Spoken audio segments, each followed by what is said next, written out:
Okay ठीक है, तो कंटिन्यू करते हैं। तो 1 2, तो पहला तो ये है कि अच्छा ये क्या बोलना चाह रहा है कि ये जो सीक्वेंस है नॉन कांस्टेंट है आर में, और ए एन प्लस वन की वैल्यू है a n plus two upon two, ये है ना। सो मतलब है, तो जो बीच वाले टर्म है ना, जैसा ऐसा है, मतलब मान लो कि यहाँ पे स्टार्ट करूं मैं A1 A2 A3 A4 A5, तो ये A2 इन दोनों का एवरेज है ना, ऐसा है। ओके,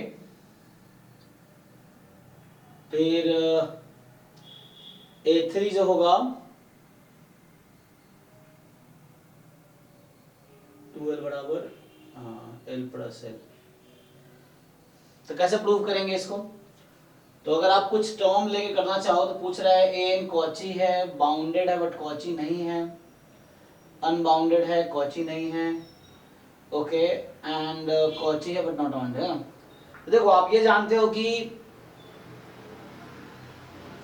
कोई सीक्वेंस अगर बाउंडेड एंड मोनोटोन है तो कन्वर्जेंट होगी, है ना।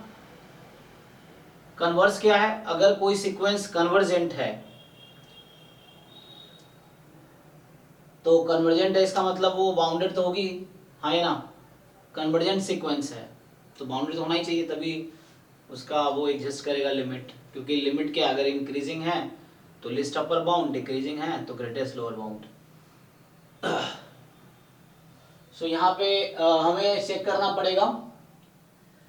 तो एक काम कर सकते हो आप यहाँ पे, जैसे प्रूफ टेक्निक, तो प्रूफ करने से थोड़ा मैं बचता हूँ, मैं कोशिश करता हूँ प्रूफ ना करूँ, तो कुछ एग्जांपल लेके या वैसे इसको वेरीफाई कर ले तो बेटर रहता है, क्योंकि प्रूफ से रिकर्सिव है ना, रिकर्सिव। हाँ, लेकिन रिकर्सिव किस टाइप का है? जैसे हमने एक देखा था कि next term is average of first two term, तो वो तो कन्वर्जेंट होती थी, तो उस केस में लिमिट भी होता था a1 plus two a2। Sir इसको टेलीस्कोपिक सीरीज से सर इसको प्रूफ नहीं कर सकते कि ये कन्वर्जेंट है, मतलब कॉची। तो आपको ट्राई करना चाहिए ना, आपने ट्राई किया है आपने? यस सर, वो उससे तो हमारा कॉची भी आ रहा है और फिर कन्वर्जेंट हो गया तो वो बाउंडेड होगा, बट एंसो में लिखा हुआ है कि नॉट कॉची। तो कैसे, ऐसे कैसे प्रूफ किया आपने? मान लीजिए मैं अगर लिखता हूँ a n plus one minus a n is equal to a n plus two minus a n plus one, यही है ना? Yes sir. हाँ, तो देखिए यहाँ से क्या हो रहा है कि मतलब ये कहना चाह रहा है कि डिफरेंस जो है वो इक्वल है, मतलब जैसे एग्जांपल के लिए a2 माइनस a1 और a3 माइनस a2 इक्वल होगा, ऐसे ही कहना चाह रहा है। तो कैसे आपको पता चल रहा है कि कन्वर्जेंट है? आपको पता है इस सीक्वेंस को जैसे मैं लिख दूं 1 2 3 4 5 6, चेक करते हैं तो क्या ये सेटिस्फाई कर रहा है इस चीज को? हाँ है ना, this sequence satisfy this criteria. Check कर लीजिए एक बारी, जैसे यहाँ पे मैं अगर लिखता हूं n को 1 ले लिया मान लो, तो a2 बराबर a1 प्लस a3 अपॉन 2, तो a2 बराबर a1 प्लस a3 अपॉन 2 हो रहा है।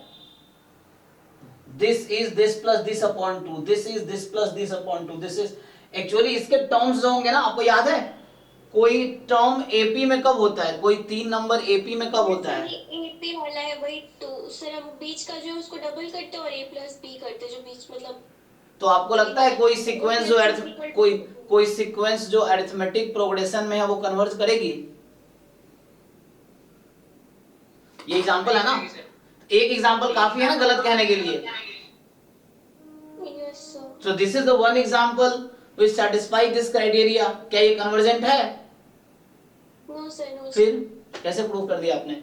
अगर कोई चीज प्रूफ होगा तो उसका कोई काउंटर एग्जांपल हो ही नहीं सकता, और एक भी अगर काउंटर एग्जांपल मिल रहा मतलब वो स्टेटमेंट गलत है। तो this is the one example जो इस सीक्वेंस पे फिट बैठ रहा है, इस क्राइटेरिया पे, कि ये बोलना चाह रहा है कि है ना, इसका क्या मतलब है, दिस, इसका मतलब ये हो गया कि a n plus 1 a n plus 2 these three terms are in AP arithmetic progression, तो अरिथमेटिक प्रोग्रेशन में होगी, तो एक एग्जांपल हमने ये लिखा, इसके सारे टर्म अरिथमेटिक प्रोग्रेशन में है 1 2 3 4 5। अब ये सीक्वेंस इसको सेटिस्फाई कर रहा है, तो अब देख लीजिए इस एग्जांपल से, कॉची है नहीं, बाउंडेड है नहीं, अनबाउंडेड है यस, नॉट कॉची है यस, कॉची है नहीं। तो इस एग्जांपल ने ए बी डी ऑप्शन को आउट कर दिया, तो सी ट्रू है, वन एग्जांपल एनफ है ना। Okay sir, okay sir. जी, तो आप जैसे एग्जाम में भी आप प्रूफ मत ट्राई करो, क्योंकि प्रूफ करोगे टाइम किल होगा और गलत सही पता नहीं चलेगा आपको। तो you try to take some example जो इस पे फिट बैठे, फिर उसके हिसाब से ऑप्शन डिस्कार्ड करो, क्योंकि प्रूफ करोगे टाइम जाएगा और कंक्लूजन भी नहीं आएगा उससे। मतलब बहुत कम चांसेस है कि आप प्रूफ कर पाओगे एग्जाम में, इतना टाइम नहीं होता ना। सेकेंड क्वेश्चन है, हाँ जी, तो आपका fx है सेकेंड क्वेश्चन में 1 by x plus 1 whole cube minus 3x plus sine x, ठीक है। तो fx is 1 by x plus 1 whole cube minus 3x plus sine x. तो यहां से आप अगर f डैश x निकालेंगे तो यह आ जाएगा माइनस 3 अपॉन एक्स। अच्छा क्या करना है मुझे, fx 0 है, has a root in this. अच्छा तो एक काम करो ना, ये तो पहले भी क्वेश्चन आया ऐसा लग रहा है मुझे, तो fx का रूट इसमें है, तो ये कहाँ किया तो हमने इसको, जैसे आप अगर देखो इसका रफली ग्राफ तो बनाया था मैंने एक बार, रफली मतलब ये सोचा था कि -1 इसका एसिम्पटोट है, किसी को याद हो तो, क्योंकि x टेंड्स टू -1 जब होगी, जब x टेंड्स टू -1 लोगे और -1 से ज्यादा है अगर x की वैल्यू -1 से ज्यादा है, राइट साइड में है, तो ये पॉजिटिव वैल्यू आएगी, तो पॉजिटिव वैल्यू आएगी तो इन्फिनिटी पे जाएगी, तो -1 के राइट हैंड लिमिट में इन्फिनिटी होगी इस तरह से। अच्छा x को अगर मैं 0 रखता हूं तो उसके हिसाब से 0 0 क्या वैल्यू आ जाएगी x बराबर 0 पे, 0 0 बताओ 1। तो ये कुछ रफली इस तरह से रफली ग्राफ में बना रहा हूँ, x टेंड्स टू इन्फिनिटी ले लो, तो इन्फिनिटी लोगे तो ये तो 0 हो जाएगी, लेकिन वो इन्फिनिटी वाला उसको माइनस इन्फिनिटी भेज देगा, ओके, तो वो उसको माइनस इन्फिनिटी भेजेगा ना 0, और ये भेज देगा माइनस इन्फिनिटी पे, तो इस तरह से कुछ ऐसा होगा। और ऐसे यहाँ पे x माइनस इन्फिनिटी थोड़ा -1 थोड़ा कम है, तो ये वैल्यू माइनस इन्फिनिटी पे चली जाएगी, तो ये इस तरह से, और x जब माइनस इन्फिनिटी जाएगी प्लस हो जाएगी। तो ये रफली इसका ग्राफ है, ये पहले भी हमने सॉल्व किया है। तो इसके पास 2 रूट्स हैं, आप ये दिखा दो कि ये फंक्शन, अच्छा इसका डेरिवेटिव कर दो आप, अगर आप डेरिवेटिव करोगे तो आप ये प्रूव कर सकते हो कि इस इंटरवल में फंक्शन डिक्रीजिंग है, मतलब -∞ से -1 में आप प्रूव कर दो कि this function is increasing on -∞ to -1, sorry decreasing ना, this function is decreasing on, क्योंकि जब राइट से लेफ्ट से राइट में जाएंगे तो डिक्रीज कर रही, this is decreasing on this and increasing on sorry दोनों में डिक्रीजिंग ही है, एंड डिक्रीजिंग मतलब यूनियन लगा दो, दिस यूनियन -1 to इन्फिनिटी। तो ये पूरे हमेशा ये फंक्शन डिक्रीजिंग है, लेकिन आप इसमें आप इंटरमीडिएट वैल्यू थ्योरम यूज कर सकते हो। इंटरमीडिएट वैल्यू थ्योरम क्या कहती है कि जैसे आपने कोई नंबर लिया -2 ले लो, उस पर चेक कर लो वैल्यू क्या है, मतलब ऐसे यहाँ से ग्राफ इसलिए दिख रहा है मुझे कि एक बार ये कट करेगी, ऐसा आप चाहो तो कोई नंबर लेके चेक कर सकते हो कि बहुत छोटा सा नंबर लिया, -1 पे फंक्शन की वैल्यू क्या रहेगी। अच्छा वो तो ऐसे प्रॉब्लम होगी, तो 0 पे देख लो, जैसे मान लो 0 पे है, मैंने कहा 0 पे फंक्शन की वैल्यू पॉजिटिव है, और कुछ लार्जर वैल्यू लो, मान लो 10 ले लो, 10 पे देखो वैल्यू क्या होगी, तो नेगेटिव हो जाएगी, तो इसका मतलब एक रूट तो होगा इस इंटरवल में 0 से 10 में, और वो चूंकि डिक्रीजिंग फंक्शन है तो function is strictly decreasing in the interval this, तो एक रूट यहाँ होगा डिक्रीजिंग इन दिस, एक रूट यहाँ, दे आर 2 रूट्स। क्या बोल रहा है ऑप्शन देख लीजिए, has a root in this and a root in this, ठीक, तो ये ग्राफ हो गया रफली। नेक्स्ट क्वेश्चन जो है 12 14 17 12, सो 12 क्वेश्चन जो है कि an bn आपके पास सीक्वेंस है, कुछ इस तरह से डिफाइंड है।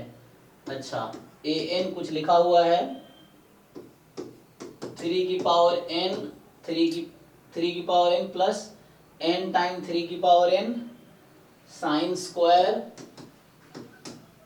स्क्वायर n बाई 8 और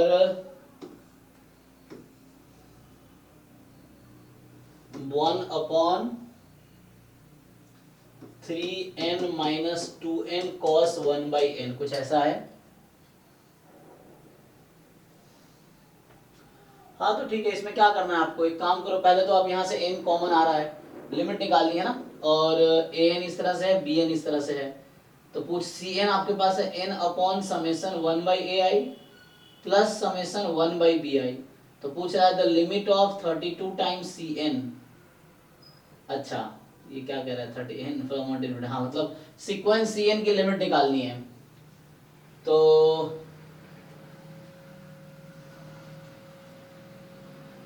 तो 1/an करोगे तो क्या है, इसमें क्या हो जाएगा, 1/ai I from 1 to n, 1/bi I from 1 to n, and उसमें आपको कह रहा है ये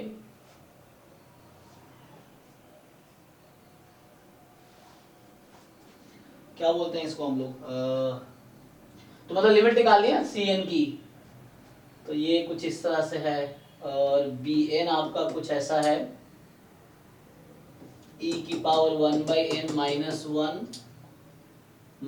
1/n upon 5 into 1 minus cos 1/n, ठीक है। तो e की power 1/n minus 1 minus 1/n और 1 माइनस cos 1/n।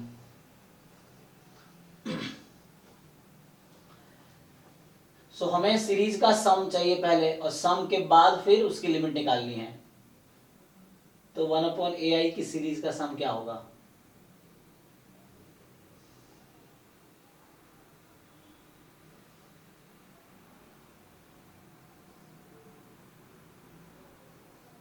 ठीक है देख लेते हैं ट्राई करके।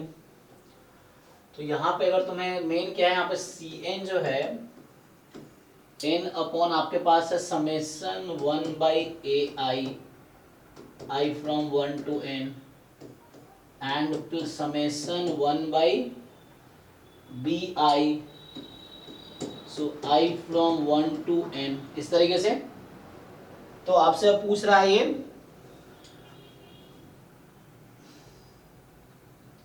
कि cn की लिमिट क्या है, क्वेश्चन ये है, what is the limit of cn।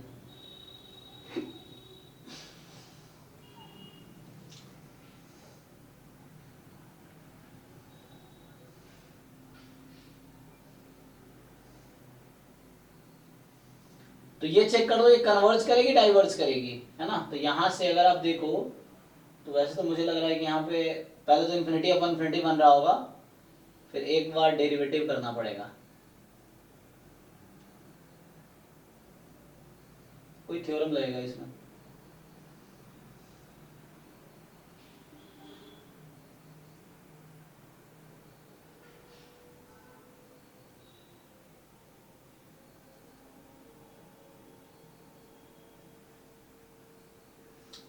मुझे ये बताओ, देखो आप लोगों ने थ्योरम पढ़ा है, तो यहाँ पे जो cn लिखने की कोशिश किया है इसने, n upon summation 1/ai I from 1 to n and summation 1/bi I from 1 to n।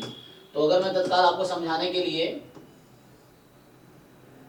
मैं 1/cn लिख देता हूँ आपको समझाने के लिए 10, तो यहाँ से क्या आ जाएगा कि आ जाएगा 1/n, मैं रेशियो ले रहा हूँ ना, 1/ai I from 1 to n plus 1/n summation 1/ai I from 1 to n, ठीक है।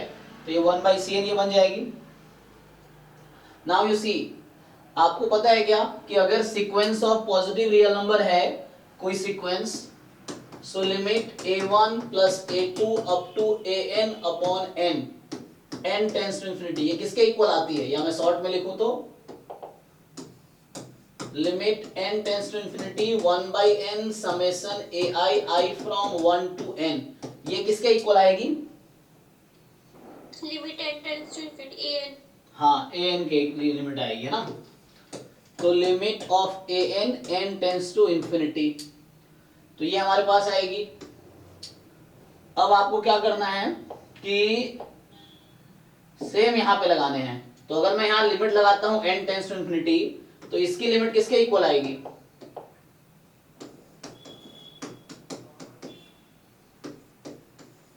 बताइए जी, इसकी लिमिट किसके इक्वल आएगी? सेम फॉर्मूले से, इसी फॉर्मूले को यूज करना है। समझ आ रहा है कि नहीं? इनका डाउट है बता भाई, सुमित कौन है? डाउट आपको समझ आ रहा है? जिसका डाउट है प्लीज बहुत एक्टिव रहो। 1/an। हाँ, यहाँ से क्या होगा? Limit n tends to infinity 1/an plus limit n tends to infinity 1/bn। अब मुझे ये बताओ कि आप an bn की लिमिट निकाल सकते हो? निकालना आता है an bn की लिमिट? ये an की लिमिट निकाल पाओगे आप? ये निकाल पाओगे कि नहीं? यस सर, bn का तो हमारा 1/5 आएगा, तो 1/bn का 5 हो जाएगा। ये तो जस्ट 1/n से डिवाइड कर दो, तो ये तुम्हारा 1 माइनस कॉस 1/n है ना, या तो वो लगा लो जैसे भी समझ आ रहा तुम्हें। दिस माइनस 1 अपॉन, ये तो इसका है ना, आई थिंक क्या होता है 1 होता है, अपॉन 1/n कर देंगे तो ये हो जाएगा। फिर उसको ब्रेक करो, 1/n 0 हो जाएगा। यहाँ 1/n डिवाइड करो तो कितनी आएगी इसकी लिमिट? मतलब भाई क्या ना, लिमिट निकाल पाओगे? ये भी निकालू मैं। 1/5। किसका? इसका bn की? हाँ bn का 1/5। ओके, फॉर्मूला यूज करके 0 नहीं हो जाएगा? किसका 0 आ जाएगा? 1 minus cos 1/n upon 1/n। हाँ, तो ये 0 हो जाएगा, ऊपर क्या बनेगा? कि वो इनटू ही हो जाएगा ना फिर वो 0/0 का फॉर्म आ जाएगा एक्चुअली। चेक कीजिए आप, अगर आप यस सर, फिर वो एल ऑर्बिटल लगा के सब 1/5 आएगा। तो अगर आप n से डिवाइड करेंगे ना, 1/n से डिवाइड करेंगे तो ये 0/0 का फॉर्म बनाएगा। तो आपको समहाउ तो सॉल्व करना है ना, तो कुछ कीजिए, एल ऑर्बिटल लगा लीजिए, फिर उसके बाद चाहे तो, या अभी एल ऑर्बिटल लगा लीजिए, कोई दिक्कत नहीं है। आप इसको या तो अभी cos को sin में कन्वर्ट कर लो, 1 माइनस कॉस थीटा बराबर 2 sin स्क्वायर थीटा बाई 2। हाँ, 1 माइनस कॉस थीटा बराबर 2 sin स्क्वायर थीटा बाई 2, वो लगा लीजिए, फिर इसको ब्रेक कीजिए। तो इसकी लिमिट जैसे बता रही है 1/5 आ गया। an की लिमिट क्या आएगी? तो इसकी लिमिट 1/5 आ जाएगी। an का लिमिट 3 की पावर n बाहर कीजिए, सो 3 की पावर n आप बाहर करेंगे और वहां भी n बाहर कीजिए, तो 3 की पावर n होने के 3 बाहर आ जाएगा। यहाँ भी तो n कॉमन है पावर में, और बाकी 1 हो जाएगा, वो बाकी की लिमिट 1 हो जाएगी। और यहाँ 1 प्लस n, तो 1 प्लस n रहेगा साइन स्क्वायर n बाई 8। अच्छा, साइन स्क्वायर है, जिसको 1 बना दो, हाँ n स्क्वायर, तो ये कहीं ना कहीं 1 की पावर 1 प्लस 0, और वहां पे क्या रहेगा? 1/n है। देखो सिंप्लीफाई करके, ये मुश्किल नहीं है। an की लिमिट निकालो,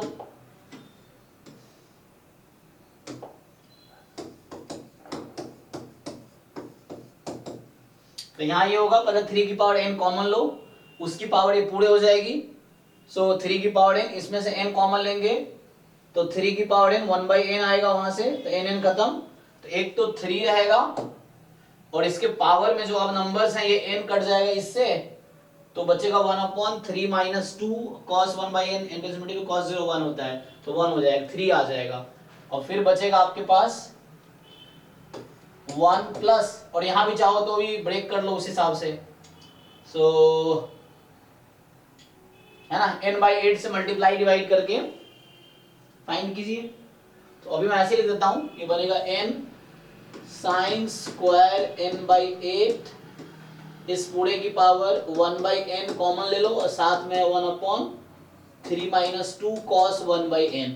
तो 3 माइनस 2 cos 1/n की लिमिट तो 1 हो जाएगी ना, वो जो साथ में है इंटेंसिटी तो 1 हो जाएगी। अब ये आपको देखना अभी क्या फॉर्म है, ये साइन स्क्वायर है, तो साइन स्क्वायर के नीचे 1/, अच्छा ये इंफिनिटी है यहाँ पे, है ना, तो साइन स्क्वायर n/8 है, कोई बात नहीं, तो n टेंस टू इंफिनिटी लगाओगे तो क्या होगी? 1 प्लस इंफिनिटी की पावर 0। इंफिनिटी की पावर 0 इंडिटरमिनेट फॉर्म है? Yes sir. तो इसको ब्रेक करो, लॉग लो या कुछ करो, इससे लिमिट निकालो, क्या आएगा?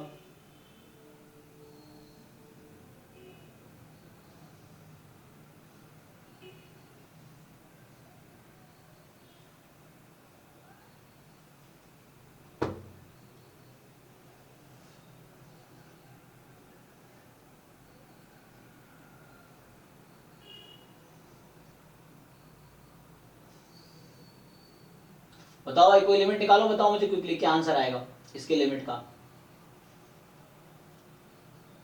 n/8 ही है ना, साइन स्क्वायर n/8 है। हाँ ठीक है, यहाँ लिमिट लगाना भी बाकी है तो हमें यहाँ लिमिट अप्लाई करना पड़ेगा। Limit n tends to infinity,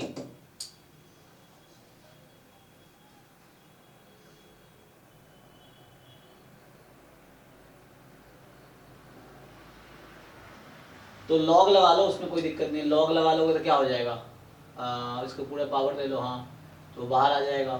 तो log 1 प्लस log 1 0, और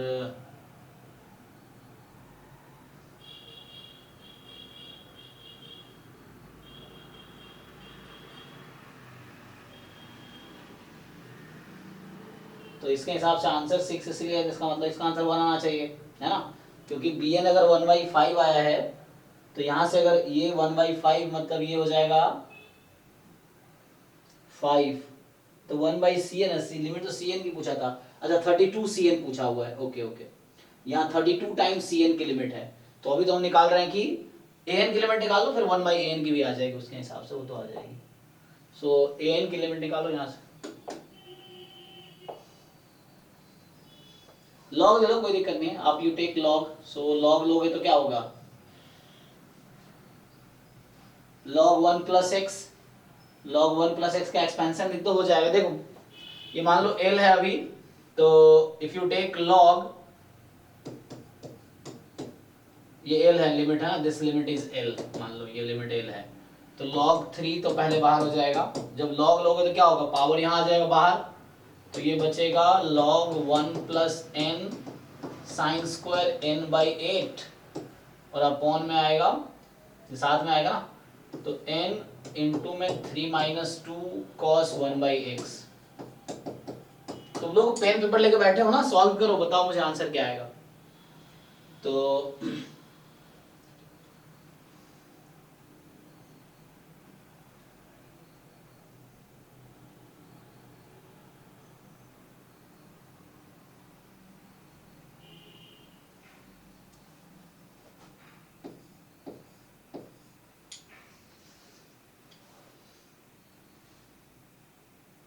उसका लिमिट निकालो इंटर से। यहाँ क्या होगा, अभी पुट करोगे तो ये है log 1 प्लस इन्फिनिटी, ये तो बाउंडेड है ना, तो इन्फिनिटी हो रही है, तो log इन्फिनिटी इन्फिनिटी होती है, इन्फिनिटी अपॉन इन्फिनिटी का फॉर्म है, तो एल हॉस्पिटल फिर से लगा सकते हो।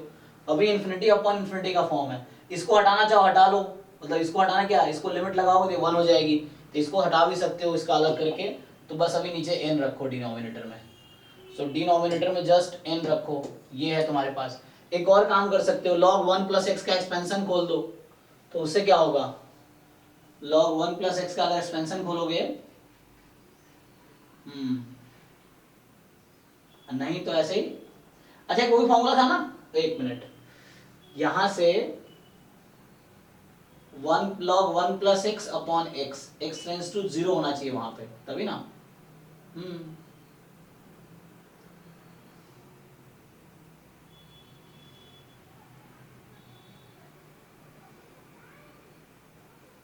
साइंस को n बाई प्रॉब्लम कर रहा है क्या, आया कुछ कि नहीं। देखो यहाँ से n टेंस, ये अभी आपका इन्फिनिटी अपॉन इन्फिनिटी है, एल हॉस्पिटल रूल लगाओ, बताओ क्या आ रहा है। तो log आ जाएगा 1 बाई दिस, एंड क्या होगा, n के रेस्पेक्ट में डिफरेंशिएट करो, यू अप्लाई एल हॉस्पिटल, बताओ क्या आंसर आएगा।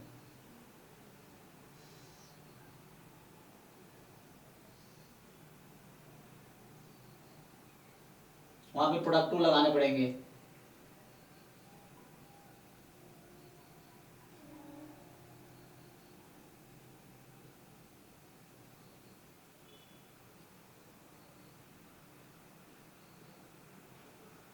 मैं ही करूं, तुम लोग कर रहे हो। तो यहाँ से क्या बचा हुआ, log 1 plus n sign square n/8,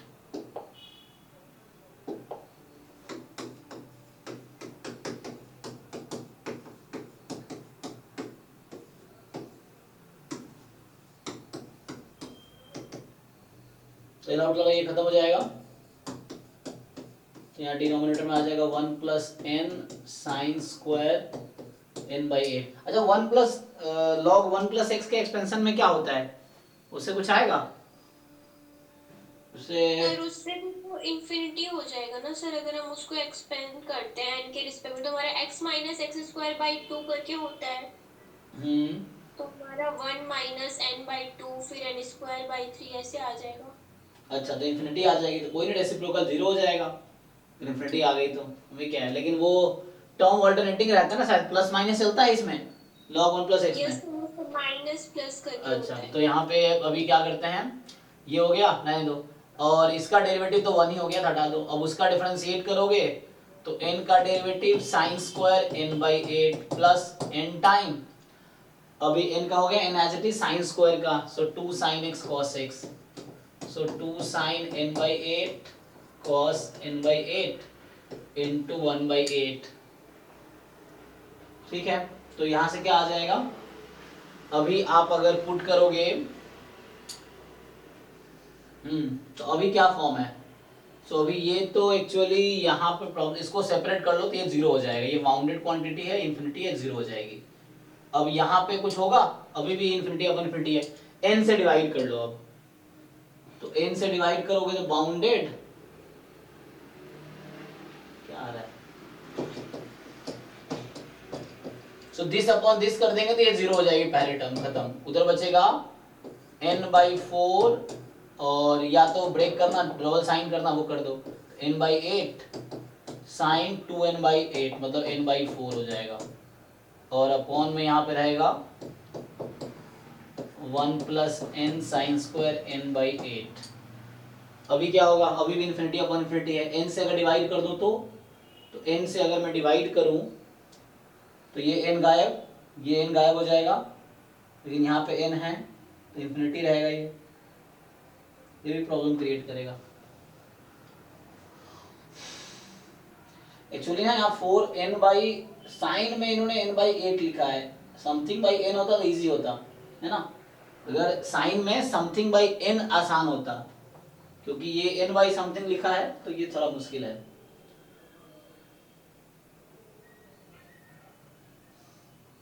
और हो सकता है उसने बनाए हो, ऐसे बनाए हो कि इसको 1 कर दिया हो गलती से, है ना, क्योंकि sin x बाई x 1 तभी होता है लिमिट जब x टेंड्स टू 0 होगी, इन्फिनिटी होगी तो ऐसा नहीं होगा। ठीक है, तो अगर तुम n से इसको डिवाइड भी कर देते हो तो क्या बचेगा, क्वेश्चन ये है, अगर हम n से डिवाइड कर देते हैं, so let's divide by n, तो क्या होगा, ये 1/8 sine n/4 and upon n से डिवाइड किया तो 1/n साइन स्क्वायर n/8 है। अब n टेंस टू इन्फिनिटी लोगे तो ये तो 0 हो जाएगी, ये अब unbounded upon unbounded does not exist type का आ गया, है ना, या अगर तुम इसको खोल भी दो कि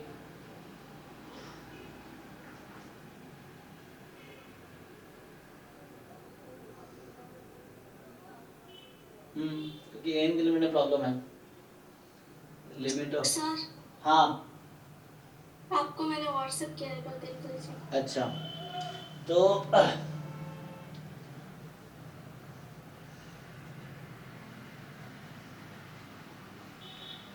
ठीक है, तो इसमें log 3 प्लस दिस, और ये टेंस टू इन्फिनिटी पे ये 0 हो गई, यस बात तो सही है, तो यहाँ से आपका 1/3 आ गया, हाँ आ तो गया है, बात तो सही है, तो मैंने इतना आगे क्यों किया सॉल्व, सो जब पिछले स्टेप में हो जा रहा है तब बताया क्यों नहीं, जैसे यहाँ पे कहाँ पे थे आप, यहाँ पे आपने क्या किया है, हाँ लेकिन आपने वो नहीं किया ना, आपने डिफरेंशिएट तो किया है, आंसर तो आ गया है, जैसे log x का डेरिवेटिव हम किसके रेस्पेक्ट में इंटीग्रेट करें, n के रेस्पेक्ट में ना, तो यहाँ इसको डिफरेंशिएट नहीं करना पड़ेगा, डेरिवेटिव आपके आंसर भी तो आ ही गए हैं आपके, लेकिन यहाँ पे कहीं ना कहीं मुझे दिखाना पड़ेगा, तो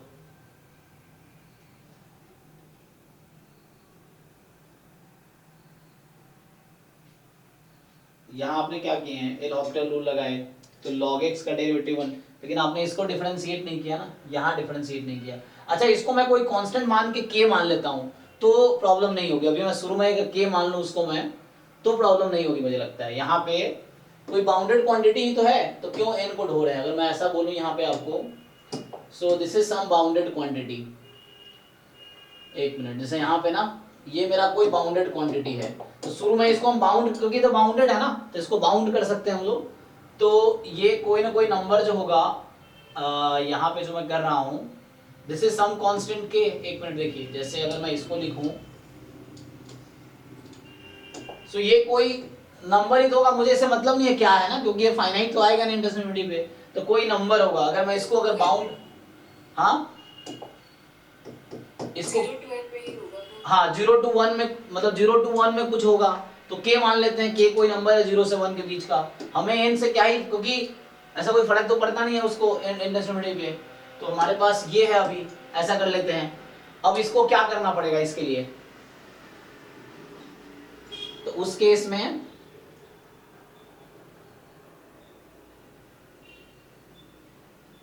एक है वो फॉर्म ना, तो अगर आप यहाँ पे जैसे limit n tends to infinity है और एल हॉस्पिटल रूल लगा रहे हैं आप, तो क्या होगा 1/1 प्लस n टाइम k, यही ना, और इनटू में k होगा। अभी मैंने उसको कांस्टेंट फिक्स कर दिया क्योंकि साइन स्क्वायर सम बाउंडेड क्वांटिटी है, सो ये है वहां पे। और उस केस में क्या होगा, n टेंड्स टू इन्फिनिटी लेंगे तो इन्फिनिटी की तरफ जाएगी, क्योंकि 0-1 के बीच का नंबर है और ये भी कोई बाउंडेड ही है, तो ये कहीं ना कहीं कहाँ जाएगी, 0 पे ही चली जाएगी। हाँ, यही अप्रोच लगाना पड़ेगा, या उसको समहाउ मैनेज करना पड़ेगा, क्योंकि this is some bounded quantity. या मैं ऐसा करूं, फिर इसका लिमिट लगा के दिखाऊं आपको, फिर बाउंड लूं, तो ये नेगेटिव नहीं हो सकता, तो बाद में उसकी वैल्यू 0 आ जाएगी और ये आंसर नेगेटिव हो नहीं सकता, तो एंड में दिखा दूं मैं 0 आएगा। एक तो अप्रोच ये है कि k साथ लेके चलो, तो k हटा दो, sine square less than equal to 1, तो n time sine square less than equal to n, फिर 1 log 1 plus n upon n, उस तरह से होगा। And n tends to infinity है, तो n टेंड्स टू इन्फिनिटी है, तो ये फाइनली आपका जो होगा वो ठीक है ना, 0 हो जाएगी, ये चीज 0 हो जाएगी, बाद में लिमिट जो बचेगा वो लिमिट 0 हो जाएगी, फिर 0 ही आ जाएगा एट द एंड। तो कहने का मतलब ठीक है, ये 0 हो गया, तो ये क्वांटिटी है ना, इसकी लिमिट 0 आ जाए, ठीक है, उन्होंने जैसे किया आप भी ठीक है, उसको अगर आप कांस्टेंट लेके चलोगे तो सही है। तो ये आपका 0 पे चला जाएगा, और ये 0 पे चला गया, तो l आपकी क्या आ गई 3 यहाँ से, और l3 का मतलब मैं an की लिमिट 3 लिया हूं, चलिए ट्राई करके देखते हैं। तो an की लिमिट मैंने 3 लिया था, ये है, सो यहाँ से क्या आ गया, an की लिमिट 3 है, तो ये 1/3, और bn की लिमिट 1/5 थी, तो ये 5 हो गई, तो कितना आ गया ये 5 3 जा 15/3, नहीं 16/3 ना, 16/3। और आपसे पूछा है इन्होंने, तो ये 1/cn की लिमिट है, तो यहां से जो cn की लिमिट होगी, है ना, मतलब वहां पे आप उस टाइप का सैंडविच टाइप का थ्योरम यूज कर सकते हैं, जहां पे मैंने बाउंड k लिखा है ना, तो हम ऐसा करते हैं साइन स्क्वायर 0 to 1 है, फिर सेम चीज कीजिए सैंडविच थ्योरम, दोनों तरफ 0 आ जाएगी, तो उससे क्या होगा, लेफ्ट और राइट दोनों 0 आ जाएगा। तो जो मैंने अभी किया है, अगर उससे जो लोग कन्विंस नहीं है k लिख के, तो आप क्या कर सकते हैं, साइन स्क्वायर बिटवीन 0 and 1, फिर n दोनों तरफ मल्टीप्लाई कर दीजिए आप, फिर जो भी टर्म्स है उसको बना के, तो क्या होगा, राइट एंड और लेफ्ट एंड दोनों 0 आ जाएगा, सैंडविच थ्योरम से बीच वाले की लिमिट 0 आ जाएगी, तो फिर भी वो 0 ही आ जाएगी, ठीक है, तो उससे भी हो जाएगा। तो यहां से आपके पास cn की लिमिट आ गई 3/16, इन्होंने 32 टाइम लिमिट ऑफ cn पूछा है, तो ये आ गया 3 × 2। हाँ ठीक है ना, तो आपने भी जो किया है ठीक है, तो वहां पे उसको k अज्यूम करके हो जाएगा। तो ये 6 इसका आंसर है, सही है ना, बट वो सैंडविच थ्योरम से उसको कर सकते हो आप, स्क्विज थ्योरम या सैंडविच थ्योरम से। तो वाला बता दीजिए सर, जी, an का लिमिट a होगा, तो उसके an का मतलब a1 + a2 + an/n, उसका भी लिमिट a होगा। जी जी जी, बट कॉन्वर्स क्या ट्रू है? नहीं कन्वर्स ट्रू नहीं है। हम यहाँ पर तो कॉन्वर्स लगाए हैं ना। कहाँ कन्वर्स लगाए, हमने ये कहा है कि if limit of an is L, then limit of 1/n summation ai from 1 to n। ये थ्योरम है, क्या नाम है इसका? कॉची थ्योरम है, समथिंग थ्योरम है, इसका नाम एल है। an is a sequence of positive real number. हाँ, दिस इज अ थ्योरम। मैंने क्या कन्वर्स यूज किया?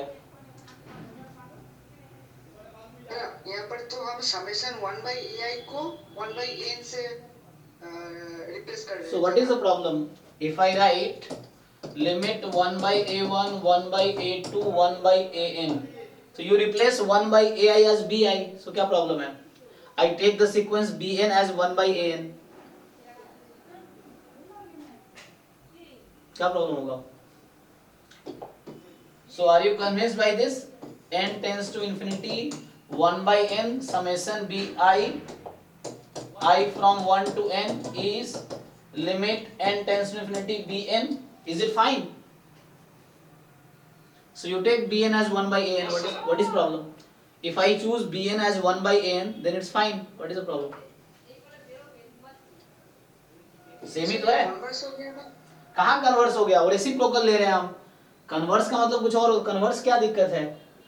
अरे भाई तुम ये बताओ, तुम लोग कहाँ से पढ़ के आए हो? अगर मैं इसी थ्योरम में लिखता हूं कि let limit of 1/an is l, ठीक है, then limit 1/n summation 1/ai I from 1 to n is l। Same statement तो है, इसमें क्या अलग किया हमने? क्या कन्वर्स है? They are same statement. अलग क्या है? आपको अगर प्रॉब्लम है तो इसका नाम bn रख दो, इसका नाम vi रख दो। This is a new sequence. The theorem is for an, this is a new sequence bn. You name it as bn. What is the problem? बताओ। कन्वर्स, मैथमेटिक्स में कन्वर्स का मतलब पता है क्या होता है? कन्वर्स, कंट्रापोजिटिव, नेगेशन, ये सब की मीनिंग अलग है ना? यहाँ रेसिप्रोकल है। Just this is an, we have taken reciprocal of an. Converse की मीनिंग कुछ और है मैथमेटिक्स में। सर 5 वाले देख लीजिए।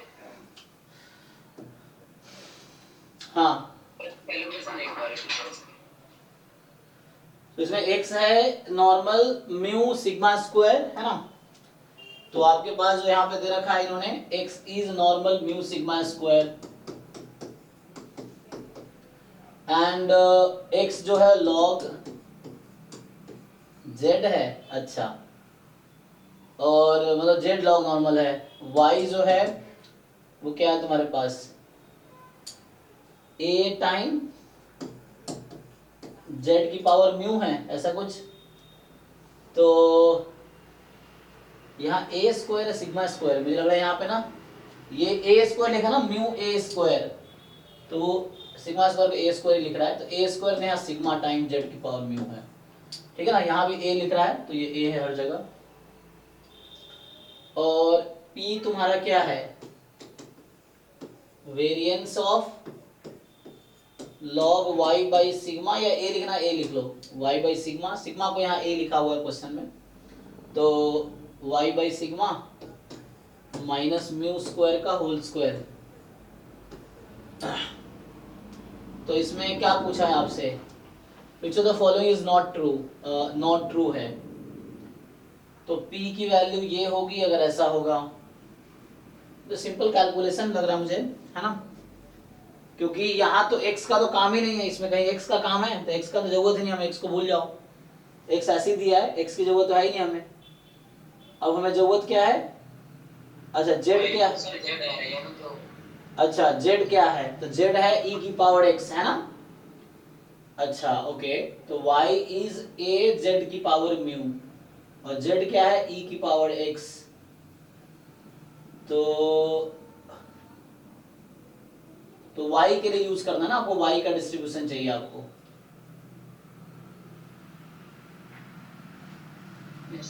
तो y को रिड्यूस कर लो यहाँ से, y जो है सिग्मा z यहाँ से निकालोगे तो e की पावर x हो जाएगी, तो e की पावर x इंटू म्यू, ऐसा है। तो ये आपका y है। हाँ ठीक है, तो फंक्शन ऑफ ये है ना, यहाँ से लॉग लगा लो मेरे भाई। तुम ट्राई कियो, देखो y बाई, मुझे क्या चाहिए y बाई सिग्मा, मतलब यहाँ a है उसको मैं सिग्मा लिख रहा हूँ, तो y बाई सिग्मा, तो यहाँ आ गया e की पावर x म्यू, यही ना। अब यहाँ log भी लगा रखा है तो log लगा लो। तुमने ट्राई किया ही नहीं, मतलब इसको दोबारा ट्राई करो एक बार फिर से, तो ये हो गया x टाइम म्यू। एग्जाम मेरा तो तब किया था। अब देखो log y बाई म्यू क्या है, x टाइम म्यू आ गया, तो ये जो log y बाई a है, मतलब y बाई सिग्मा है, that is x time mu. अब क्या प्रॉब्लम है, इसमें से म्यू स्क्वायर घटा दिया, घटा दे तो x mu minus mu square, इसका फिर से स्क्वायर ले रहा है, यही तो है। log y बाई a की वैल्यू आ गई x mu minus mu square फिर स्क्वायर, कोई दिक्कत नहीं है, इसको बाहर करो। तो मतलब ये हो गया, अगर म्यू स्क्वायर में बाहर करूं म्यू कॉमन लेके, तो ये बचेगा क्या, x माइनस म्यू का स्क्वायर, यही है ना। हाँ है ना, ठीक है। तो म्यू कॉमन ले लिया तो x माइनस म्यू का स्क्वायर। अब इसका तुमसे वेरिएंस पूछ रहा है, तो क्या इसका वेरिएंस नहीं निकाल सकते तुम, इसका नया नाम रख दो। तो ये जो इसका वेरिएंस, इसका कुछ नया नाम रखो, मान लो W रख देता हूं, तो ये W इनसाइड क्वांटिटी है, तो P जो है वेरिएंस ऑफ W है, मैंने W नाम रख दिया इस पूरे जो लॉग के अंदर, मतलब वेरिएंस के अंदर है W है। अब क्या W का वेरिएंस नहीं निकल आएगा, मुझे बताओ। x minus mu by sigma अगर कर दूं मैं इसको होल स्क्वायर, तो इनटू में मुझे सिग्मा स्क्वायर यहां करना पड़ेगा माइनस करने के लिए, और x minus mu by sigma square, तो इसका डिस्ट्रीब्यूशन क्या है, y स्क्वायर। का स्क्वायर का वेरिएंस नहीं पता तुम्हें, yes variance of sigma square mu square, और इनटू में ये जो डिस्ट्रीब्यूशन है ये काई स्क्वायर 1 है, क्योंकि नॉर्मल 0 1 का स्क्वायर काई स्क्वायर 1 है। तो यहां से वेरिएंस से बाहर आएगा सिग्मा की पावर 4 म्यू की पावर 4 1 के बाहर आएगा, ठीक है। थोड़ी कैलकुलेशन है जस्ट। अब वेरिएंस ऑफ काई स्क्वायर 1 कितना होता है 2, तो 2 सिग्मा 4 म्यू 4। अब देखो क्या क्या कह रहा है क्वेश्चन में, उसके हिसाब से पुट कर दो। तो कह रहा है म्यू 0 है तो ये 0 हो जाएगा, बाकी डेटा गिवन है पुट करो, जहां a है वो सिग्मा स्क्वायर है, डेटा पुट करो निकालो क्या आएगा, आ तो रहा है सब मैच देख लो। हाँ सो ये आंसर है इसका। अब डेटा पुट करो, p की वैल्यू ये आ गई, सो p इज इक्वल टू, होता है ना क्वेश्चन देख के डर जाते हैं क्या है ये, तो रिड्यूस करो हो जाएगा। इस वक्त मेरा इस तरीके से ट्रांसफर कर नहीं पाया। हाँ 2 सिग्मा 4, कोई ना ट्राई करो हो जाएगा। फिर से एक बार सॉल्व करके देखो, जब मैंने सॉल्व किया अभी, तुम इसको क्लास के बाद खुद से सॉल्व करके देखना क्या करोगे, तो अपने हिसाब से जो जो आइडिया है उसको सॉल्व करके देखो, नहीं समझ आया फिर सॉल्यूशन देखो, फिर उसके बाद खुद से सॉल्व करके देखो कि तुम्हें एटलीस्ट समझ आया क्या हुआ है। ओके तो 12 14 17 19 14, सो 14 क्या कह रहा है आपसे, है ना, ये 14 नंबर है। सो 14 क्वेश्चन है, ये आपको पीएमएफ दे रखा है, इसमें किसको डाउट है भाई, क्या डाउट है इसमें। सर ये इसमें सम 1 नहीं आ रहा है, मतलब ये क्वेश्चन शायद गलत है। अच्छा ओके ओके, मतलब ये पीएमएफ नहीं आप ये कहना चाह रहे हैं ना, तो सम तो 1 आना चाहिए। अच्छा यहाँ -1 2 बार लिख दिया है, तो एक बार कहीं ना कहीं 1 होगा, ऐसा हो सकता है ना। 1 करके भी नहीं आ रहा सर इसका संबंध। अच्छा तो फिर भी 1/8 1/8 पिक्चर चेंज होगा, मतलब 1/6 ये मुझे लग रहा है -2 -1 फिर 0 फिर 1 2 ऐसे करके। अच्छा ये पीएमएफ ही ठीक नहीं है, तो इसमें कुछ एरर है, मतलब पीएमएफ तो होना चाहिए तभी करेक्ट होगा। 2/4 1/6 प्लस 1/4, तो उसके लिए कहीं चेंज करना होगा। ये मतलब है यहाँ भी 1/6 की जगह 1/4 कर देंगे तो हो जाएगा, तब हो जाएगा, है ना।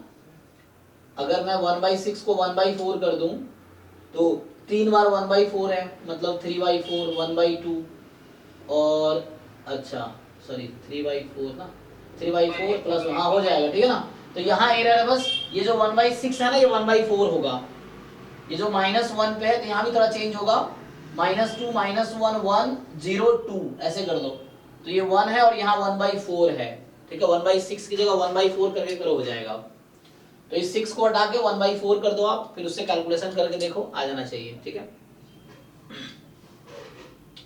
14 के बाद जो क्वेश्चन है, सर था हाँ सर, मैं ये पूछ रही थी कि ऑर्डर स्टेट्स जो होता है वो हमारा जनरली इंडिपेंडेंट होता है, मतलब इंडिपेंडेंट नहीं होता जी, ना। और अगर हमारा सैंपल जो अगर वो हमारा रैंडम सैंपल है, मतलब इंडिपेंडेंट है, तो भी हमारा ऑर्डर स्टेट जो होता है वो इंडिपेंडेंट नहीं होगा। जी, रैंडम वेरिएबल्स इंडिपेंडेंट है, ऑर्डर स्टैटिस्टिक्स इंडिपेंडेंट नहीं, क्योंकि वो एक दूसरे पर डिपेंड कर रहे हैं। ऑर्डर स्टैटिस्टिक्स उनकी ऑब्जर्व्ड वैल्यू से आती है, तो रैंडम सैंपल का मतलब इंडिपेंडेंट ही आईआईडी होता है। तो आईआईडी सैंपल है, और आपको जो ऑर्डर स्टैटिस्टिक्स पढ़ना है वो आईआईडी सैंपल में ही पढ़ना है। तो x1 x2 xn इंडिपेंडेंट है, लेकिन order statistics are not independent, ठीक है। मतलब वो कभी भी इंडिपेंडेंट नहीं होगा, ठीक है ना। मतलब वो एक केस हो सकता है कभी पे, अदरवाइज इन जनरल इंडिपेंडेंट नहीं होता है, ठीक है ना। They will be dependent, they will depend on each other. Okay sir, okay sir. Sir अभी मैं आपको एक क्वेश्चन भेजूंगी, उसी बेसिस पे सर एक बार बता दीजिएगा। आप हाँ, ये करवा लीजिए। अभी ट्राई करते हैं। हाँ, कोई नहीं, अभी आज क्लास नहीं हुई, कल क्लास होगी, कल डाउट क्लास होगी, तो कल करेंगे ना, अगर नहीं रहा हुआ तो। नेक्स्ट है जो 14 के बाद 17, मैट्रिक्स आपके पास दे रखा है, ए है इस तरह से, has 3 linearly independent eigen vector, देन क्या हो रहा है, x प्लस वाई की यूनिक वैल्यू होगी, x plus y more than 1 finite value हो सकती है, x plus y can have infinitely many value, none of these. Okay, तो ये कहना चाह रहा है कि 0 0 1 x1 y 1 0 0, इसके पास 3 लीनियरली इंडिपेंडेंट आइगन वेक्टर है। तो 3 लीनियरली इंडिपेंडेंट आइगन वेक्टर बोलने का ये मतलब है कि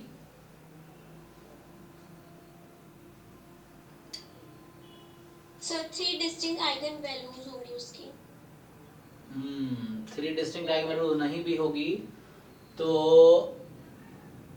एक्चुअली कहीं ना कहीं डायगोनलाइजेबल पे हो जाएगा। तो मतलब अगर 3 डिस्टिंक्ट आइगन वैल्यू है तो गारंटी है कि 3 इंडिपेंडेंट आइगन वेक्टर्स मिलेंगे। लेकिन अगर 3 इंडिपेंडेंट आइगन वेक्टर, जरूरी नहीं कि आइगन वैल्यू डिफरेंट ही होंगी, इक्वल भी हो सकता है, लेकिन 3 इंडिपेंडेंट आइगन वेक्टर मिल जाएगा। तो मतलब जरूरी नहीं है कि उसका, लेकिन ये है कि इसका डिटर्मिनेंट जो होगा ना,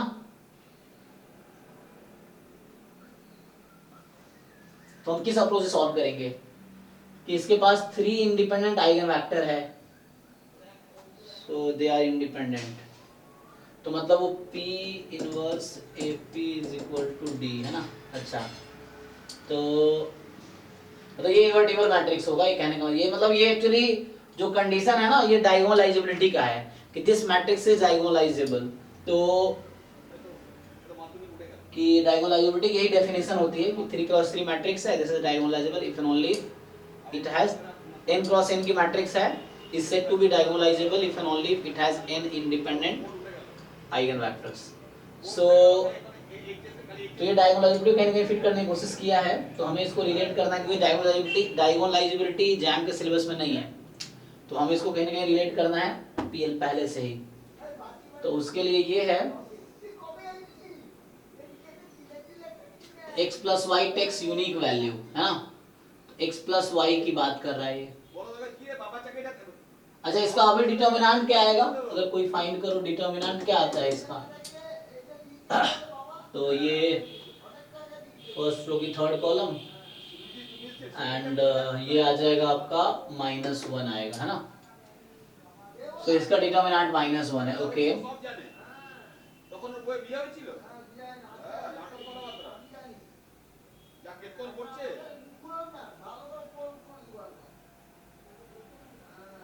तो एक्स वाई पे क्या कंडीशन होगी कि यूनिक वैल्यू होनी चाहिए ताकि, जरूरी तो नहीं है।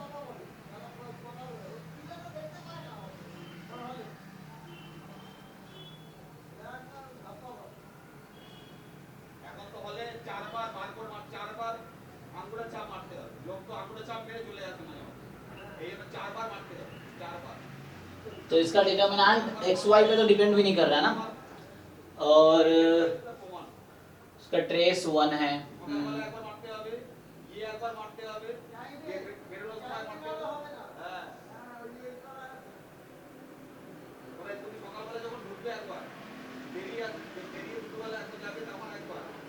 So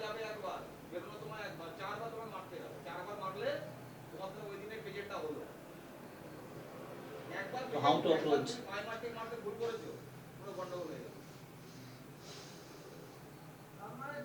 Many values explore this.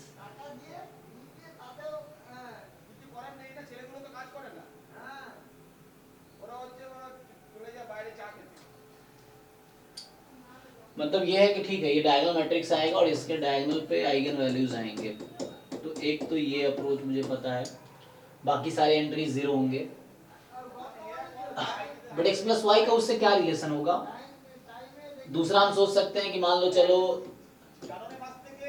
av1 is lambda, मान लो 1v1, तो अगर उससे सोचे हम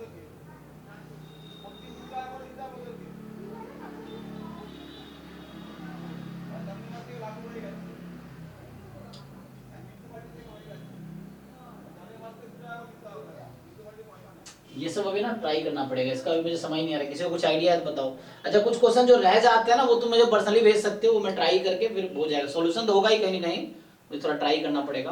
तो कल भी एक क्वेश्चन रह गया था वो वाला ex स्क्वायर ex क्यूब वाला ना, डाउट क्लास में। तो क्योंकि ट्राई करेंगे तो कोई ना कोई सॉल्यूशन मिलेगा ही बुक में या ऑनलाइन या कहीं ना कहीं से। तो इसका अभी समझ नहीं आ रहा, इसको स्किप करते हैं, अगला बताओ, क्योंकि इसका मुझे समझ नहीं आ रहा कैसे यूनिक डिसाइड करेंगे।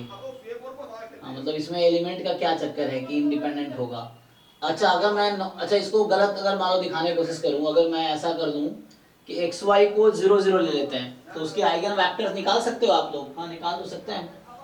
देखो ऐसे एंट्रेंस में करने के लिए क्या कर सकते हैं हम लोग कि जैसे मान लो x 0 y 0 रख दिया मैंने, तो इसके तुम अगर फाइंड करोगे आइगन वेक्टर्स, आइगन वैल्यूज निकाल के देखो, तो अगर 3 डिस्टिंक्ट आइगन वैल्यू आई तो 3 डिस्टिंक्ट आइगन वेक्टर भी आ जाए। मतलब कुछ ऐसा हो सकता है रिजल्ट ना हो, ये ऑप्शन भी गलत हो सकता है।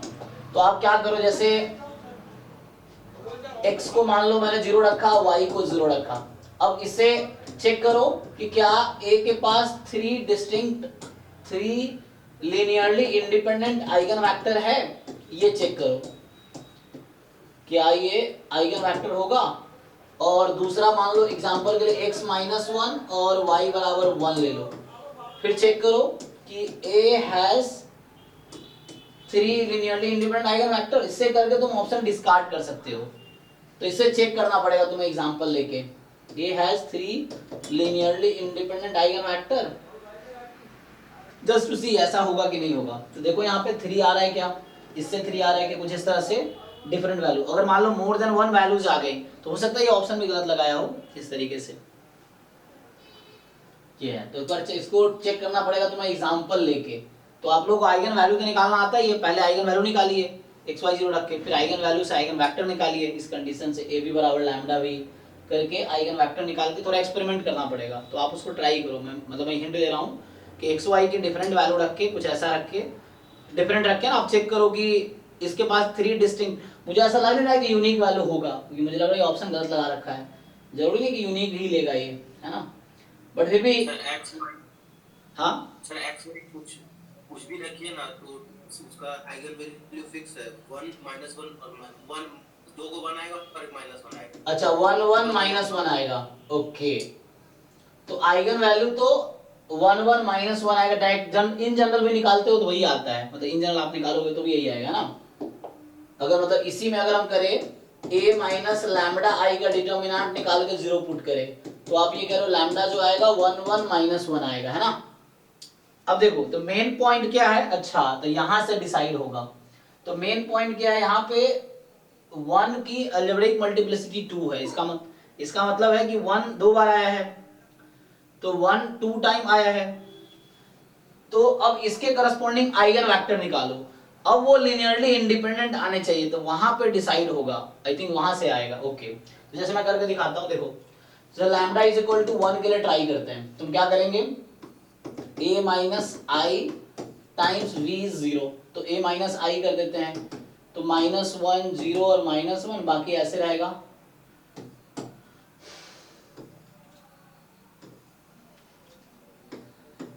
ये है, और इसमें v ले लो कुछ, मान लो v1 v2 v3 कुछ ऐसा, मैं नंबर से वहाँ कुछ नंबर ले सकते हो यहाँ पे, तो या चाहो तो ए बी सी ले लो इस तरह से कुछ, तो इक्वल टू 0 करो, इसको सॉल्व करो। तो इसको सॉल्व करो, पहले काम करो आप फर्स्ट रो को, फर्स्ट और थर्ड रो दिख रहा है आप लोगों को, ये जस्ट नेगेटिव, इसको वो कर दो, फर्स्ट और थर्ड रो को ऐड कर दो, क्या मिलेगा, ऐड कर सकते ना, फर्स्ट रो और थर्ड रो को ऐड कर देंगे तो क्या हो जाएगा, एलिमेंट्री ऑपरेशन लगा रहा हूं मैं, यहाँ तो जीरो मैट्रिक्स है तो ये हो जाएगा, या थर्ड रो में फर्स्ट रो को ऐड कर दो तो 0 0 0 हो जाएगा, तो यहाँ से आ गया -1 0 1 x 0 y, और यहाँ पे है v1 v2 v3 is equal to 0। Okay, अब देखो क्या होगा, तो यहाँ से सॉल्व करेंगे तो -v1 प्लस v3 बराबर 0, मतलब v1 is equal to v3, और यहाँ से आएगा x time v1 plus y time v3 बराबर 0।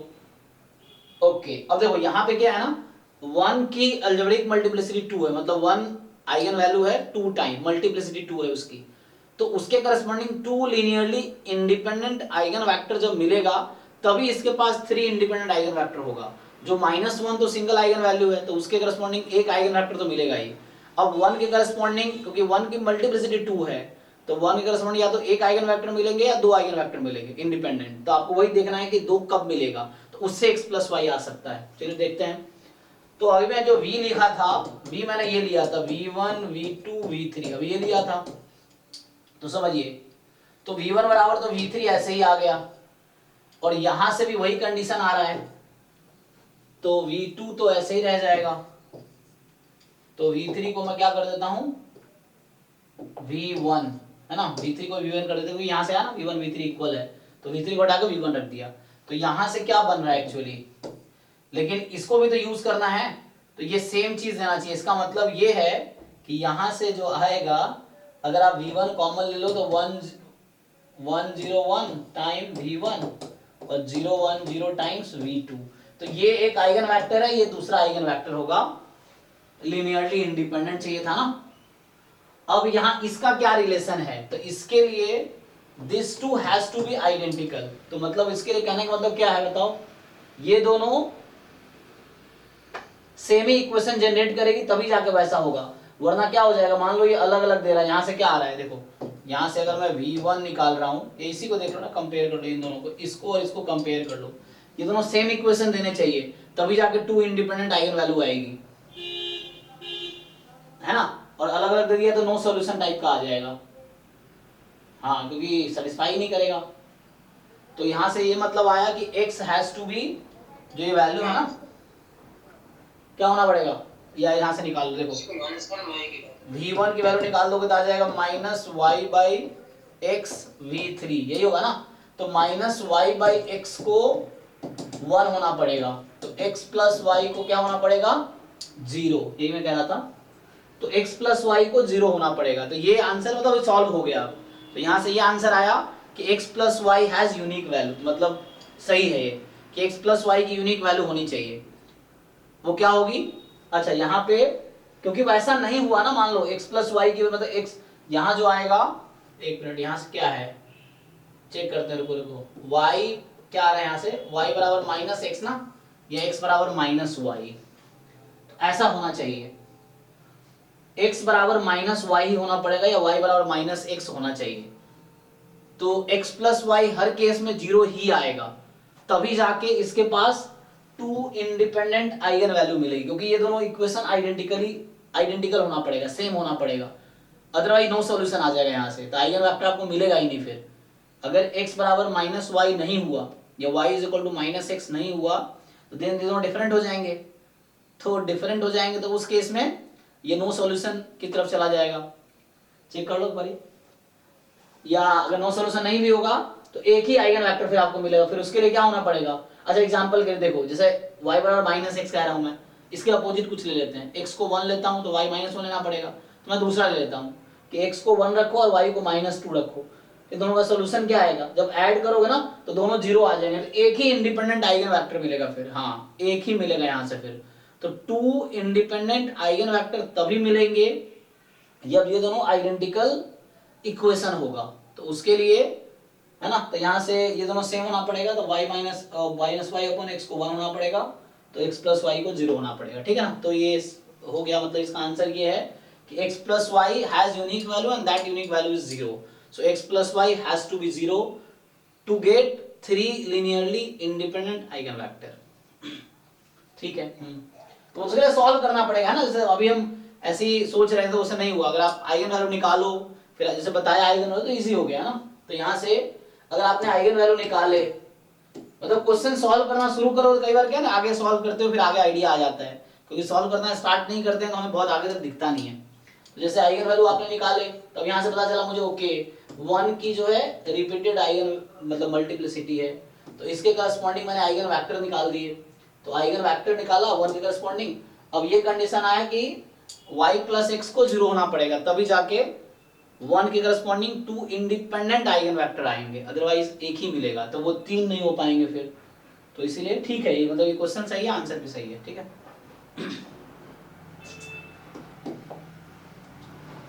सो नेक्स्ट क्या है 19 90 कौन सा 17 था, 19 जो है कि a large wooden floor is laid with strip 2 inches। अच्छा हाँ, ये पूछा था पहले भी किसी ने ना, तो a large wooden floor is laid with strip 2 inches wide and with negligible space between strips। ये क्या है क्वेश्चन, ये थोड़े से ना वो मतलब बेसिक प्रॉपर्टी का है, लेकिन कोई स्टैंडर्ड प्रॉब्लम है ये। So large wooden floor is laid with the strip 2 inches wide, ठीक है, with negligible space between strips, इस तरह से है। So 2 inches इसका लेंथ है, ठीक है। अब a uniform circular disc of diameter this is dropped at random on the floor। तो एक सर्कुलर डिस्क है डायमीटर 2.25 इंच का। So a uniform circular disc of diameter 2.25 inch is dropped at random on the floor, ठीक है। Uniform circular disc of diameter 2.25 inch, so uniform है ना, uniform circular disc of diameter 2.25 inches is dropped at random on the floor, so what is the probability that the disc touches 3 of the wooden strips। तो 3 है उसको touch करेगा, तो आपको सोचना पड़ेगा 3 को कब टच करेगा ये। अच्छा उसका ये डायमीटर कितना है अभी 6 है, और उसका डायमीटर कितना होगा 2.25 है, तो 4.5, हाँ 4.5 ना, 4.5, और ये 4 है।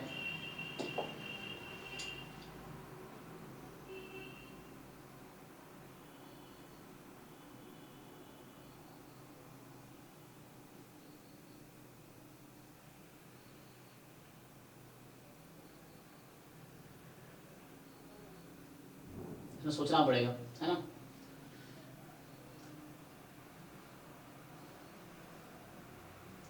इसमें 3 को टच करेगा ना, 3 ऑफ द वुडन स्ट्रिप्स, सो इसका मतलब है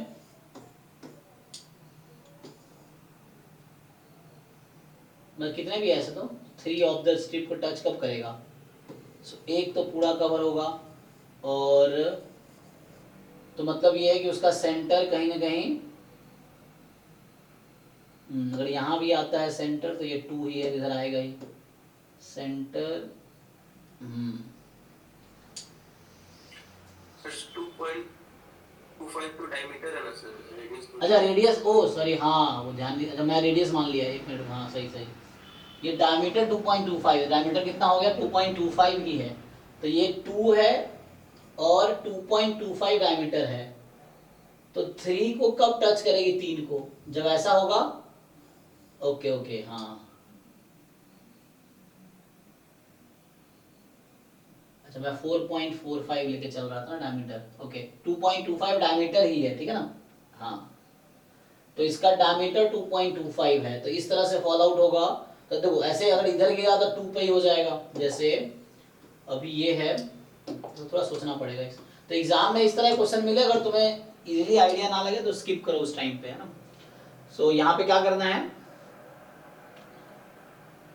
और क्योंकि ये सब क्वेश्चन मेरे लिए नया ही है, क्योंकि मैंने एक भी पेपर सेट नहीं किया इनमें से, है ना, ये सब जो हमारे कंटेंट की टीम है, बहुत सारे लोग हैं इसमें, तो वो लोग बना रहे हैं, तो उनका क्वेश्चन सही है, तो मेरे वो तो मेरे लिए भी नया है, जैसे आपके लिए नया है, मेरे लिए भी सारे क्वेश्चन नए हैं, ये चीज़ है। तो फिर मैं ट्राई कर रहा हूँ ना, तो ऐसे ही आपको भी ट्राई करना है।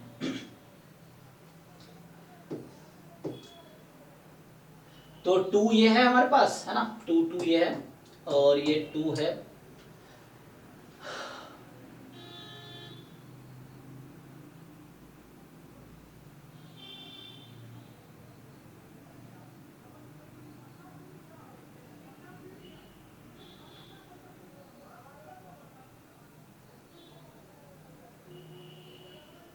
तो कैसे फॉल आउट होगा?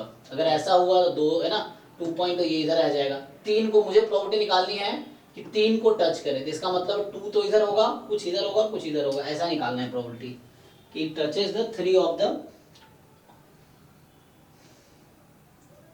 तो इसे क्या कंडीशन लगाना चाहेंगे हम लोग कि जो सेंटर होगा उसका वो कहाँ पे लाई करना चाहिए, है ना। इस तरह का एक प्रॉब्लम ऑलरेडी है, मतलब ऐसे सोचने में काफी टाइम लगेगा। इस तरह का एक प्रॉब्लम है ना, मैं पहले भी सजेस्ट किया था कि एक तुम गूगल करोगे ना, ये गूगल कर सकते हो नीडल प्रॉब्लम, ये इससे कुछ रिलेटेड है, सेम नहीं है शायद, इससे रिलेटेड है वो। सो अगर तुम सर्च करोगे नीडल प्रॉब्लम, जैसे मैचिंग प्रॉब्लम है, ये सब कोई स्टैंडर्ड प्रॉब्लम, मतलब एक टाइम पे ये अनसॉल्व प्रॉब्लम था, फिर बाद में सॉल्व हुआ, तो जब सॉल्यूशन मार्केट में आया तो लोगों ने उसको समझे, तो उस तरह से मैचिंग प्रॉब्लम है। तो मैचिंग प्रॉब्लम एक टाइम पे अनसॉल्व प्रॉब्लम था, तो ये जो मैचिंग प्रॉब्लम पे बेस जैम 2022 में एक क्वेश्चन आया हुआ है ना, 5 लोग और 5 थाली वाला जो क्वेश्चन है, तो एग्जैक्टली 1 गेट द मैच, ऐसा कुछ है, तो वो मैचिंग प्रॉब्लम था।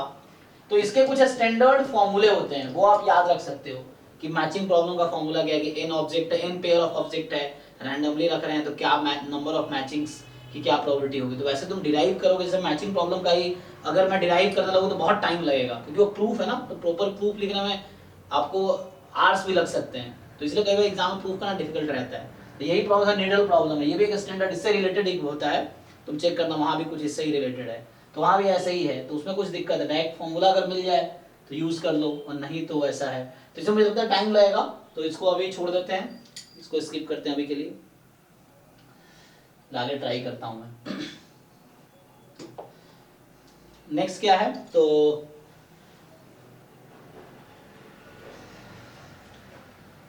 Twenty 24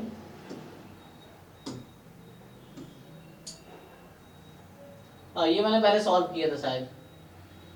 so an insurer will pay the amount of loss in excess of deducible amount alpha, and suppose that the loss amount has a continuous uniform distribution between 0 and c। एक बार मैंने solve किया था, याद है, तुम बहुत पहले पूछे थे। तो when a loss occurs and let the expected payout of the policy be f alpha then f dash alpha। हाँ, ये मैंने सॉल्व किया था और आंसर भी आए थे, तो ट्राई करते हैं। एक डाउट क्लास में एक क्वेश्चन आया था, तो उसको मैंने सॉल्व किए थे। तो ये कहना चाह रहा है कि एक है ना, एक्चुअली इस टाइप के क्वेश्चन एग्जाम में भी पूछे जा रहे हैं। जो क्वेश्चन था मिल्क वाला, तुमने देखे थे ना, इसी उस पे था, 2022 में ही था वो, कि मिल्क है, कोई बी लीटर मिल्क खरीद रहा है, इस लीटर में बेच रहा है, सी लीटर पे क्या, ऐसा कुछ था ना वहाँ पे, तो उसी कॉन्सेप्ट पे भी क्वेश्चन बनाया गया। 2022 में था वो। सो एक इंश्योरेंस पे करता है amount of loss in excess of a deductible amount alpha. तो अल्फा डिड्यूसिबल अमाउंट है और एक्सेस पे करता है ना,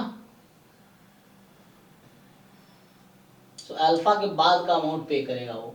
suppose that the loss amount has continuous uniform distribution. मान लो एक्स है loss amount, x has loss amount, x का डिस्ट्रीब्यूशन है यूनिफॉर्म 0, c, और बता रखा है c मोर देन अल्फा है, और x क्या है, देखो x, ध्यान दो x क्या है, x बोला है amount of loss in excess of a deductible amount alpha.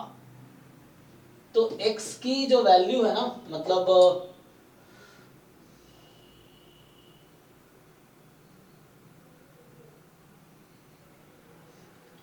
तो अमाउंट 0 भी तो हो सकता है,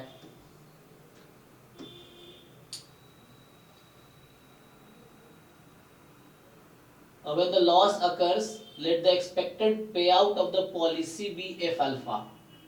Expected payout of the policy है ना, तो E of x जो है वो हमारे पास है, इसको f अल्फा बोल रखा है।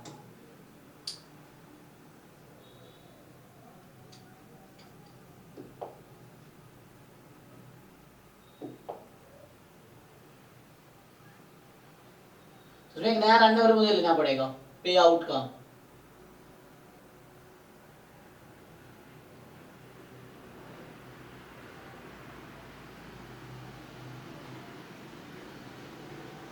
An insurer will pay the amount of loss in excess of the deducible amount alpha. तो अल्फा अमाउंट के बाद का जो है ना वो पे कर रहा है इंश्योरेंस। इंश्योरेंस कितना पे कर रहा है? अल्फा अमाउंट के बाद का अमाउंट पे कर रहा है वो लॉस का ना, इन एक्सेस। अगर लॉस मान लो, एक मिनट, लॉस अमाउंट सोचो, अगर मैं वाई लेता हूं, ठीक है, मैं वाई लेता हूं यहाँ पे अमाउंट पेड बाय इंश्योरेंस, ठीक है ना। तो देखिए मैं पूछना चाहता हूं y 0 कब होगी और y, सोचो ये वही कॉन्सेप्ट है फिर से, x random variable loss amount है, तो लॉस अमाउंट क्या है? अल्फा से, अल्फा एक फिक्स अमाउंट, मान लो 100 रुपए है, तो 100 रुपए से ज्यादा का लॉस होगा तो वो एक्सेस अमाउंट इंश्योरेंस पे करेगी 100 के बाद का। तो मैं ये पूछना चाहता हूं कि y की वैल्यू 0 कब होगी, मतलब amount paid by insurance, insurance एक भी रुपए पे नहीं करेगा कब?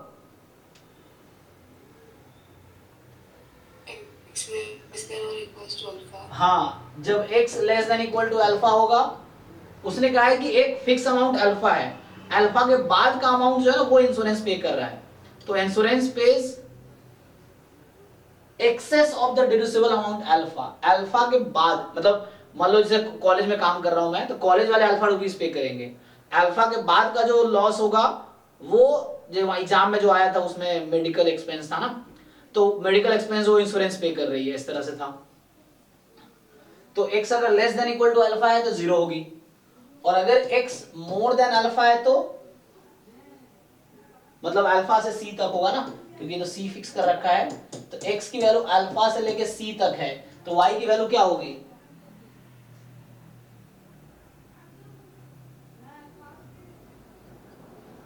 बताओ भाई। x minus alpha. हाँ, x माइनस अल्फा है ना, क्योंकि जो एक्सेस अमाउंट है अल्फा से ज्यादा, हमने कहा कि जो लॉस है वो अल्फा से ज्यादा है, तो लॉस अल्फा से ज्यादा है, तो इसका मतलब जो एक्स्ट्रा लॉस है, मतलब अल्फा के बाद का जो अमाउंट है वो इंश्योरेंस पे कर रहा है, and y is the amount paid by insurance. तो y मेरा random variable amount paid by insurance है। तो ये x माइन अल्फा हटा के जो एक्स्ट्रा अमाउंट है वो y है। अब यहां से जो f अल्फा इन्होंने लिखा है ना वो एक्चुअली आपका जो f अल्फा है दैट इज ये EY है, EY को इसने f अल्फा नाम दिया है।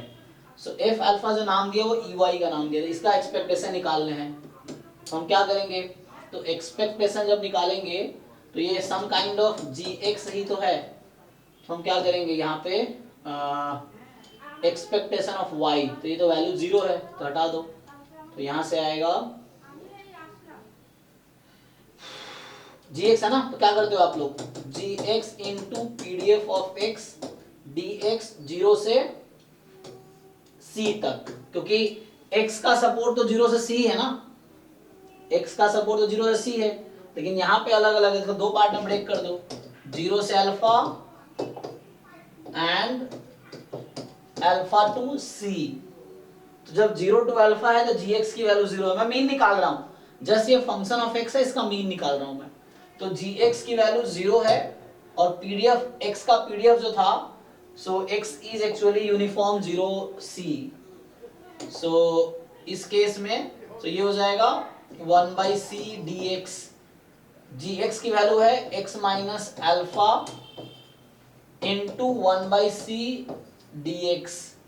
अब ये तो 0 ही हो गया, तो उसको इंटीग्रेट करना है हमें, तो 1/c बाहर है, x का integration x square by 2 minus c x, नहीं अल्फा x इंटीग्रेशन कर रहा हूँ, तो x square by 2 minus alpha x, और इंटीग्रेशन की वैल्यू है अल्फा टू सी। कर दो इसको, आ जाएगा, ये मैंने पहले सॉल्व किया हुआ, थोड़ा याद था मुझे। तो f अल्फा इज दिस, अब पुट कर लेंगे ना इसको, तो यहां से सीधा सीधा आ जाएगा आंसर। सो ये आ जाएगा 1 बाई सी बाहर है, सी पुट करेंगे सी स्क्वायर बाई 2 माइनस अल्फा सी, ये अपर लिमिट है माइनस, लोअर लिमिट है alpha square by 2 minus alpha square हो जाएगा। ये हो गया, तो इसको सिंप्लीफाई कर लो 1 बाई सी, तो ये सी स्क्वायर, अच्छा सी को डिवाइड कर दो, भेज दो अंदर इनसाइड, तो ये बन जाएगा सी बाई 2 माइनस अल्फा, उधर से alpha square by 2, alpha square by 2c हो जाएगा। अच्छा अल्फा माइनस है ना, तो ये नेगेटिव आएगा, ये प्लस हो जाएगा। चेक कर लीजिए एक बारी। तो ये आपका है एफ अल्फा। क्वेश्चन में आपसे पूछा है कि what is F dash alpha, बताओ क्या होगा, what is F dash alpha. F dash alpha क्या होगा ये बताओ, एफ डैश अल्फा निकालिए क्या होगा, कितना आएगा। तो मुझे अल्फा के रेस्पेक्ट में डिफरेंशिएट करना है, -1 प्लस अल्फा बाई सी, ठीक है ना, ये आ गया अल्फा बाई सी -1, ठीक है। तो इसमें ये था कि अल्फा अमाउंट फिक्स है, अल्फा अमाउंट के बाद का अमाउंट इंश्योरेंस पे कर रहा है। तो x था यूनिफॉर्म 0c, c अल्फा से ज्यादा है, एंड y मैंने रैंडम वेरिएबल लिया दैट पेज इंश्योरेंस अमाउंट, है ना, तो y amount paid by insurance, तो यहाँ से आ गया, ठीक है। तो मेनली ये डिफाइन करना है, और EY का नाम इसने अल्फा रखा था, F अल्फा रखा था, तो उससे आ जाएगा, ठीक है। 24, 28, सो 24 जो है, ये कह रहा है कि हमारा XY जो है बाई वेरिएट नॉर्मल है। अच्छा मीन को इसने उस तरह लिख रखा है N1 N2 A1 A2 रो, ठीक है। अब पूछ क्या रहा है ये कि ये A की वैल्यू क्या है, मतलब एक प्रोबेबिलिटी है, तो पूछ रहा है probability x more then mu x, है ना, x मोर देन EX, तो लेट्स से म्यू x लिख दो या म्यू 1 लिख दो, तो एक काम करता हूँ म्यू 1 कर देता हूँ, x more then mu 1 and y more then mu 2, ये बताना है, और ये बाई वेरिएट नॉर्मल है, और यही A है, और इसकी वैल्यू निकालनी है क्या होगी, यही ऑप्शन है आपके पास कि ये किसके इक्वल आएगी। तो एक काम कर सकते हो आप, है ना, तो ये A इंटरसेक्शन B टाइप का है,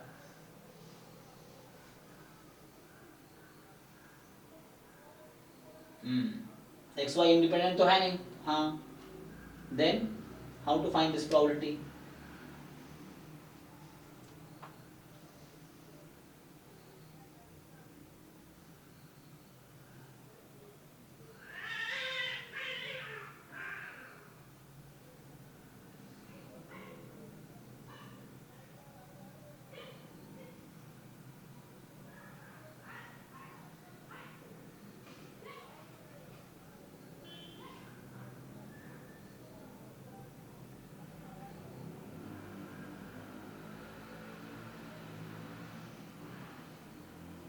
तो हम लोग कुछ ऐसा कर सकते हैं कि, हाँ, तो A इंटरसेक्शन B है हमारे पास, ज्वाइंट पीडीएफ है, ज्वाइंट पीडीएफ में एक काम ये भी कर सकते हैं, अगर ज्वाइंट पीडीएफ का वो लिखोगे फिर लंबा हो जाएगा मेथड ना, मतलब किया जा सकता है। तो सिंपल तरीका है कि हम XY का ज्वाइंट पीडीएफ लिखें, तो ये तो लिख ही सकते हैं dx dy, फिर μ1 से इंफिनिटी μ2 से इंफिनिटी, एक ये है, लेकिन ये लेंदी अप्रोच, इंटीग्रेशन करना पड़ेगा आपको, तो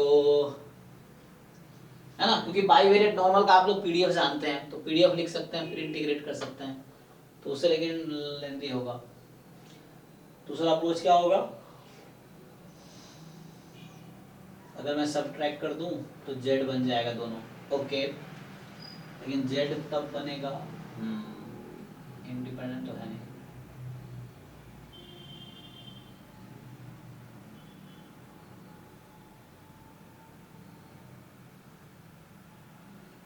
रो is the covariance between them, है ना।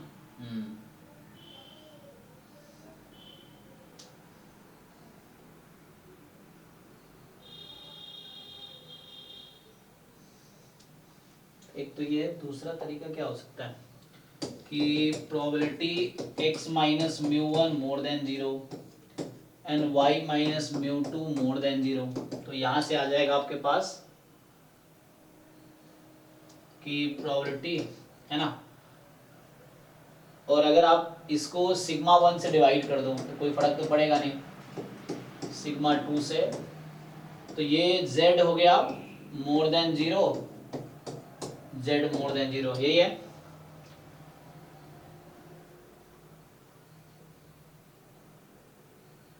तो वैसे तो, लेकिन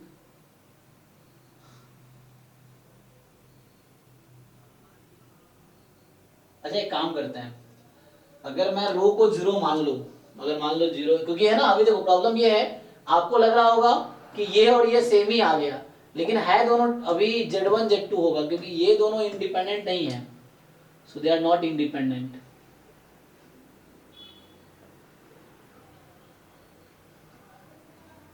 है ना, मतलब दो रैंडम आइडेंटिकल डिस्ट्रीब्यूटेड हो सकते हैं, तो इंडिपेंडेंट है, तो वो इंडिपेंडेंट नहीं है एक्चुअली, तो इंडिपेंडेंट नहीं है तो हाँ एक काम करते हैं, हम इसको इंडिपेंडेंट बना देते हैं। अगर मैं रो को 0 अभी अज्यूम कर लूं ऑप्शन चेक करने के लिए, लेट्स से रो इज 0, ठीक, तो रो को अगर 0 रखेंगे दोनों क्या हो जाएगा, इंडिपेंडेंट हो जाएगा, हो जाएगा ना। अगर मैं सर इसको इंडिपेंडेंट एज्यूम नहीं कर सकते, इससे तो थ्योरेटिकल क्वेश्चन है। हाँ मैं समझ गया, मैं ऑप्शन मैच करने के लिए मैं यहाँ भी रो को 0 पुट करूंगा और ऑप्शन में भी रो को 0 पुट करूंगा, तो जो इसको सेटिस्फाई नहीं करेगा वो बाहर हो जाएगा। जैसे यहाँ पे रो है ना कोरिलेशन कोएफिशिएंट, तो वही रो यहाँ भी आया है, तो ऐसा थोड़ी यहाँ पे रो 1/2 होगा, यहाँ रो 1/4 हो जाएगा, ऐसा तो नहीं होगा, जो रो यहाँ वही यहाँ पे होगा। तो अगर मैं 0 यहाँ रख रहा हूँ तो इसके लिए 0 के लिए भी ट्रू होना चाहिए, क्योंकि इन जनरल किसी भी रो के लिए ओके है, तो कोई पर्टिकुलर रो क्वेश्चन एग्जाम में आ सकता है क्या?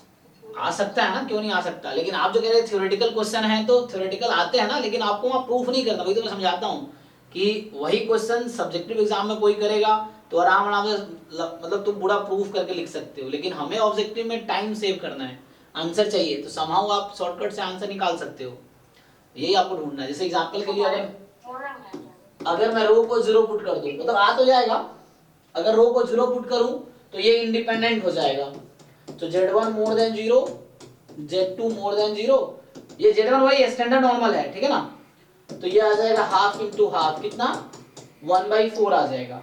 तो आप देखिए रो को 0 रखने पे कौन सा ऑप्शन 1/4 दे रहा है आंसर, ए एंड सी, तो मतलब बी डी आउट हो गया, बी और डी आउट हो गया। लेकिन अब प्रॉब्लम ये है, देखो तो एग्जांपल लिया है ना, इसको मैं बोलता हूं एग्जांपल, हमने एक एग्जांपल लिया, एग्जांपल मतलब एक फिक्स किया रो की, क्योंकि इन जनरल ट्रू है ना, तो हमने एक रो फिक्स किया है, तो इससे अभी दो ऑप्शन फिट बैठ रहा है, तो इसलिए एग्जांपल कभी ट्रू नहीं बताता, एग्जांपल फॉल्स बताता है। तो रो 0 पुट किया और जो आंसर आया वो जो बी एंड डी है वो सेटिस्फाई नहीं कर रहा, तो मतलब बी डी कभी भी ट्रू आंसर नहीं हो सकता, है ना, क्योंकि one example is enough to say false, but example is not enough to say true, है ना। जैसे हम ये नहीं बोल सकते कि ए बी करेक्ट आंसर, मतलब ए या सी करेक्ट आ गया, क्योंकि एग्जांपल करेक्ट नहीं बताएगा। तो अभी मैंने एक फिक्स किया वैल्यू पर्टिकुलर, तो उससे ये समझ आया कि ए या सी ट्रू होगा। अब मुझे थोड़ा सा और इसको इम्प्रूव करना पड़ेगा, तो व्हाट कैन आई डू, तो ये तो आ गया जब इंडिपेंडेंट माना तब, मतलब हमने रो 0 मान के इंडिपेंडेंट मान लिया, तो उससे हो गया। तो हालांकि होगा इसका कुछ नॉर्मल प्रूफ होगा, लेकिन मैं इजी प्रूफ ढूंढ रहा हूँ, वैसे लेंथी प्रूफ तो मिल ही जाएगा, है ना, ये तो इससे करेंगे, पीडीएफ लिखो फिर इंटीग्रेशन करो, हो तो जाएगा ही, लेकिन इतना लेंथी कौन करेगा, जैसे मतलब क्योंकि बाईवेरिएट का पीडीएफ तो पता ही है हमें, तो बाईवेरिएट पीडीएफ लिख तो सकते ही हैं, लेकिन वो 3 टर्म आएगा उसमें, है ना, e की पावर में 3 टर्म है, और फिर उससे इंटीग्रेट करना तो वो टाइम टेकिंग प्रोसेस है। ओके और क्या हो सकता है फिर, तो इससे चलो ये मैं समझ आया, ए सी ओके है, ए और सी ठीक है। अब इसमें से एलिमिनेट कैसे करेंगे,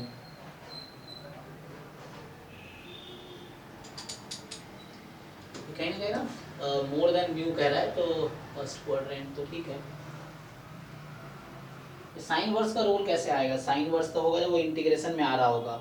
मतलब ऐसे तो जिसने बनाया होगा कहीं ना कहीं सब्जेक्टिव ही रहा होगा, उसको ऑब्जेक्टिव बनाया है, लेकिन हमें ढूंढना है कि हम कम टाइम में कैसे कर सकते हैं। वैसे तो टाइम बहुत लगेगा, ये है। अदरवाइज ये ठीक है, इससे आप प्रूफ इजीली कर सकते हो, लेकिन इससे टाइम लगेगा आपको। ये पुट करो, हमने पढ़ा हुआ है कि बाईवेरिएट का पीडीएफ क्या होता है, बाईवेरिएट नॉर्मल का जॉइंट पीडीएफ है ना, तो उससे होगा, तो उससे सीधा सीधा आंसर आ जाएगा। दूसरा है रो कुछ और अज्यूम करें तो भी देख सकते हैं, लेकिन तब भी तो आंसर तो निकालने पड़ेंगे।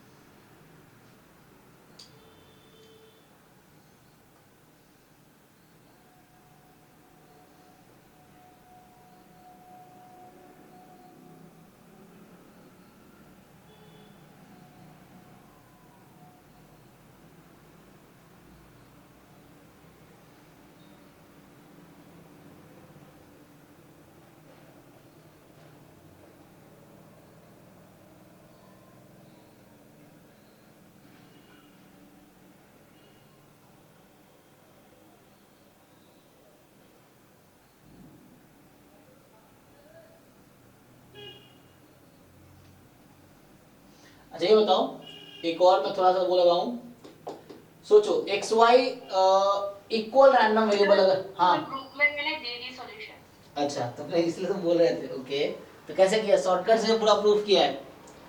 सर वहां पर r cos theta r sin theta वो सर 10 मार्क्स का क्वेश्चन है थ्योरेटिकल। अच्छा, थ्योरेटिकल वो आपने ऐसे प्रूव किया है।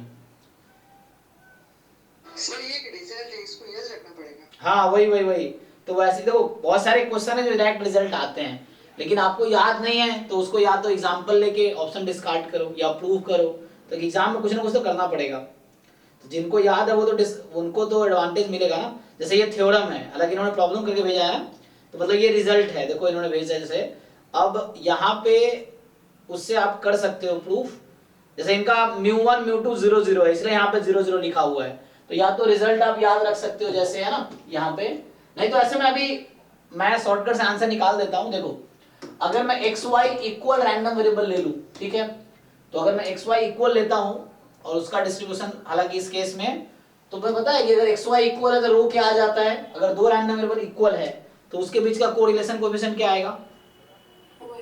1 आएगा, ठीक है। तो अब जैसे पहले मैं रो को 0 रखा था, अब यहाँ रो 0 रखा, वही रो यहाँ रखा, फिर किसके साथ मैच हुआ? ए और सी के साथ। अब मुझे ए सी में एक को एलिमिनेट करना है, तो मैं दूसरा तरीका ढूंढने की कोशिश कर रहा हूं कि एक्स वाई इक्वल है तो रो 1 हो जाएगा।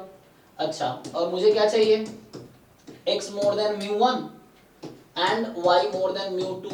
तो यहां से जो आएगा इक्वल ले लिया मैंने, तो दोनों के मीन भी इक्वल करने पड़ेंगे क्योंकि सेम ही रैंडम वेरिएबल है, तो मीन तो इक्वल ही रहेगा। तो यहां से x more than μ, x more than μ, तो यहां से अब बताओ, इन कॉमा का मतलब इंटरसेक्शन। अब a इंटरसेक्शन a किसके इक्वल होता है? a के, क्योंकि यहाँ इक्वल लिया ना, तो a intersection a is a only, तो x मोर देन म्यू, और इसकी प्रोबेबिलिटी कितनी होगी? याद है ना? ऐसे भी तुम्हें पता है ना, ये नॉर्मल रैंडम वेरिएबल सिमेट्रिक है म्यू के अबाउट। x तो नॉर्मल है ना, x का जो मार्जिनल डिस्ट्रीब्यूशन होगा नॉर्मल म्यू सिग्मा स्क्वायर, तो सिमेट्रिक है म्यू के अबाउट, तो मीन के अबाउट सिमेट्रिक है, तो पीछे प्रोबेबिलिटी हाफ, आगे प्रोबेबिलिटी हाफ, तो ऐसे हाफ आएगी यहाँ से भी, ये आपको नहीं दिख रहा था, यहाँ से हाफ आ गई। अब देखो रो 1 रखने पे कौन सा ऑप्शन आंसर हाफ देगा? एसी में आप चेक करो, which one will give half when you put rho is equal to 1।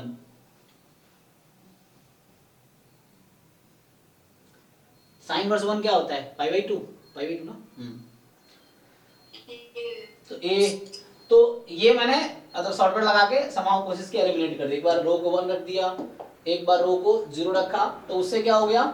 0 रखा तो BD आउट हो गया, रो को 1 रखा तो C आउट हो गया, तो ए करेक्ट ऑप्शन है। आप बाकी, हालांकि ये क्वेश्चन जिसने बनाया वो थ्योरम से ही बनाया, तो ये थ्योरम है, तो आप थ्योरम याद रख सकते हो, स्टैंडर्ड थ्योरम है ये, कि x is bivariate normal μ1 μ2 sigma 1 square sigma 2 square rho. इन्होंने भेजा है जैसे पहला पॉइंट, तो x मोर देन 0011 है सर। हाँ कोई दिक्कत नहीं है, उसको मैं जनरलाइज कर देता हूँ। तो आपका जो 0011 है, इसीलिए आपके ऑप्शंस में भी 0011 चल रहा है ना, ये है। तो यहाँ μ1 कर दिया तो यही आंसर आएगा 1/4 प्लस 1/2 पाई साइन इनवर्स क्या है रो, है ना, इस तरह से। बाकी देख लो चारों है ना ऑप्शन आया हुआ है, तो ये थ्योरम है जिसको आप याद रख सकते हो, नहीं तो प्रूफ करना पड़ेगा। तो मैंने प्रूफ करने से मैं बचता हूँ, इसलिए मैं कोई शॉर्टकट लगाता हूँ कि समहाउ आंसर आ जाए, एग्जाम एलिमिनेट हो जाए बाकी, तो एंड में जो बचेगा वो करेक्ट रहेगा, नहीं तो प्रूफ करना पड़ेगा, ठीक है ना। इस तरह से दूसरा है सही है, तो ये इसका आंसर है। बाकी 4 केसेस हैं, चारों केस में इस तरह से आंसर है। तो पहला ऑप्शन हमारा यही वाला है, तो जो पूछा हुआ है ऐसे चारों है, तो वो थ्योरम है ना, मतलब स्टेटमेंट है, स्टैंडर्ड स्टेटमेंट है, थ्योरम है, उसको यूज करना है। 28, तो ये कौन सा था, 24 था, 28 ये कह रहा है कि x1 x2 xn IID random variable है, तो x1 x2 xn are IID Bernoulli, मतलब बाइनोमियल 1p का मतलब बर्नौली है। p 1/2 वर्सेस p 1/3/4 है ना। साइज दे रखा है आपको 0.01 और टेस्ट स्टैटिस्टिक्स, इसको टेस्ट फंक्शन बोलते हैं, टेस्ट फंक्शन phi t जो लिखा है ना, ये टेस्ट फंक्शन है। यहाँ 1 0 है तो इसको बोलते हैं नॉन रैंडमाइज्ड टेस्ट, रैंडम नहीं है क्योंकि 0 1 है ना, तो रैंडम नहीं है, तो ये नॉन रैंडमाइज्ड टेस्ट बोलते हैं। और जहाँ पे 5 में ऐसा रहेगा, मान लीजिए 1 की जगह 1/2 है या 1/3 है, तो उस केस में वो रैंडमाइज हो जाएगा, क्योंकि प्रोबेबिलिटी 1/3 1/2 हो गई, तो वो रैंडमाइज टेस्ट बोलते हैं उसको। तो ये जो टेस्ट फंक्शन है, ये जो टेस्ट है इसको बोलते हैं हम लोग नॉन रैंडमाइज टेस्ट। तो मतलब कोई दिक्कत है, उसके कोई प्रॉब्लम नहीं है। तो यहाँ सिंपली ये समझ आए, rejecting H0 if summation xi more than Cn, ये है, ठीक है ना। तो पूछा हो तो following are true, n tends to infinity पे power of test converges to this. अच्छा पावर निकालने हैं, तो पावर तो इजी है, पावर क्या होगा, so probability of rejecting H0, तो समेशन x, अच्छा पहले तो अल्फा यूज करके आपको Cn निकालना पड़ेगा, ये निकालें आप लोग Cn क्या होगा, क्योंकि अल्फा यूज करके Cn आएगा और Cn आएगा उससे, फिर ये Cn की वैल्यू आ गई, फिर वो यहाँ पुट कर लेंगे। गिवन H1 इज ट्रू, तो यहाँ P को रखना है 3/4। अब ये जो वैल्यू आएगी इसमें n टेंड्स टू इंफिनिटी लगा देना है, तो पहले मुझे Cn निकालना पड़ेगा, तो उसके लिए क्या है, probability more than equal to Cn, ये 0.10 आने चाहिए। सपोर्ट क्या है इसका, तो सपोर्ट हो सकता है समेशन है ना, मान लो y है ये, तो y more then Cn given p is half, है ना, p इज हाफ है ना। तो साइज में H0 इज ट्रू होता है ना, given H0 is true, power में गिवन H1 इज ट्रू। सो आपका यहाँ से p 1/2 है, यहाँ p 3/4 है। सो सिंपली देखो 1/2 रख के 0.01 कब बनेगा, मोर देन इक्वल टू है ना Cn। सर Cn निकालने भी होगा Cn सर, यहाँ पर CLT लगाने पर सर ऊपर न्यूमरेटर में माइनस n अपान में रूट में PQ करने पर ये z greater than minus infinity बन जाएगा, तो प्रोबेबिलिटी 1 आ जाएगी, ऑप्शन डी।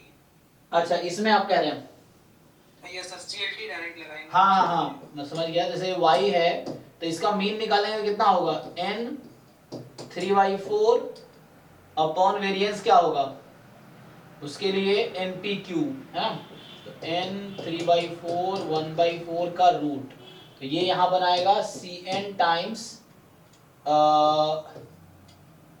यहाँ पे है ना, तो ये जैसे आपने n टाइम 3n/4 है ये मीन इसका, और यहाँ से आपने Cn minus 3n/4 upon root under 3/16n, यही तो बनेगा। यस, तो ये z हो गया हमारा, this is z, capital z more than some quantity. और जो ही आप n टेंड्स टू इंफिनिटी लेंगे तो क्या होगा, Cn तो कोई कांस्टेंट आना चाहिए यहाँ पे, तो वो कांस्टेंट ढूंढना पड़ेगा, क्या आएगा, कोई कांस्टेंट आएगा। कैसे फाइंड करेंगे विदाउट नोइंग n? नहीं वो n के टर्म में कुछ अच्छा विदाउट नोइंग n ना, तो n के टर्म में कुछ आ सकता है वो, हाँ वैसे फाइंड करना आप मतलब वैसे एग्जैक्टली नहीं निकल पाएगा, कोई फंक्शन आ जाएगा, वहां भी आप लगा लो सेंट्रल लिमिट थ्योरम, तो वहां लगाओगे तो, लेकिन 0.01 चाहिए आपको, तो z मोर देन, तो एग्जैक्टली निकालना थोड़ा मुश्किल काम है नहीं। हाँ, क्योंकि वैसे Cn एग्जैक्टली निकालना मुश्किल काम है। यहाँ से अगर ट्राई भी करें हम तो हम देखेंगे कि n हाफ की पावर n बनेगी। फिर प्रॉब्लम यहाँ पे n इन्होंने n टेंस टू इन्फिनिटी लगा दिया, तो n बहुत लार्ज कर दिया, तो n हम फिक्स भी नहीं कर सकते, तो Cn तो निकाल नहीं पाएंगे। वैसे एक्सप्लिसिटली कोई क्लोज फॉर्म नहीं आएगा Cn का ना, n के टर्म डायरेक्टली आएगा। निकाल सकते हैं, सोच सकते हैं क्या होगा, अगर सोचना चाहे तो हम देख सकते हैं कि जैसे n more than equal to Cn है, तो पहला लास्ट वैल्यू, फिर n minus one, n minus two, इन सब पे ऐड करके 0.1 लाना पड़ेगा। 0.01 है ना, 0.01 1% लाना पड़ेगा, फिर Cn मिलेगी। और नहीं तो हालांकि ये कहना वही चाह रहा है, तो यहाँ से ये दिख रहा है कि ये z है। ओके, अब लिमिट लगाओगे इंटेंसिटी, z हो गया और Cn कोई होगा, Cn अपॉन दिस, सो यहाँ से ये एक्चुअली माइनस इन्फिनिटी हो जाएगी नहीं, तो ये माइनस इन्फिनिटी अपॉन, क्योंकि रूट n यहाँ n है, पावर ज्यादा है इसका, तो ये डोमिनेटिंग टर्म रहेगा न्यूमरेटर और डिनोमिनेटर रूट n है ना, तो ये डोमिनेटिंग है, तो यहाँ से ये माइनस इन्फिनिटी हो जाएगा। और this more than minus infinity मतलब सो ये 1 हो जाएगा, ये कहना चाह रहे हैं आप। Okay, n tends to infinity पे ऐसा हो जाएगा ये।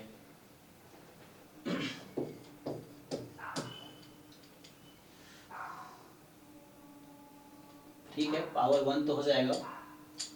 अब यहाँ Cn अगर आप निकालना चाहो तो Cn निकालना मुश्किल है, निकाल पाएंगे? कैसे निकाल पाएंगे हम लोग, क्योंकि हमें 0.1 कैसे पता चलेगा? Probability x more than some value है। जैसे एग्जांपल के लिए अगर आप x more than equal to n ले रहे हैं फॉर एग्जांपल, तो ये तो जस्ट हाफ की पावर n आ जाएगी। अगर x more than equal to n minus 1 ले रहे हैं तो ये आ जाएगी n पे प्रोबेबिलिटी, फिर n माइनस 1 पे, तो n माइनस 1 पे आएगी n choose n minus 1, n half की पावर n, ये आ जाएगी। फिर अब कैसे पता चलेगा कि आपका n माइनस 2 लेंगे, मतलब Cn कौन सा होगा, इनमें से कोई आएगा ना Cn, तो यहाँ ऐसे आएगा हाफ की पावर n, n हाफ की पावर n, अगला होगा nc2 हाफ की पावर n, ऐसे चलता रहेगा।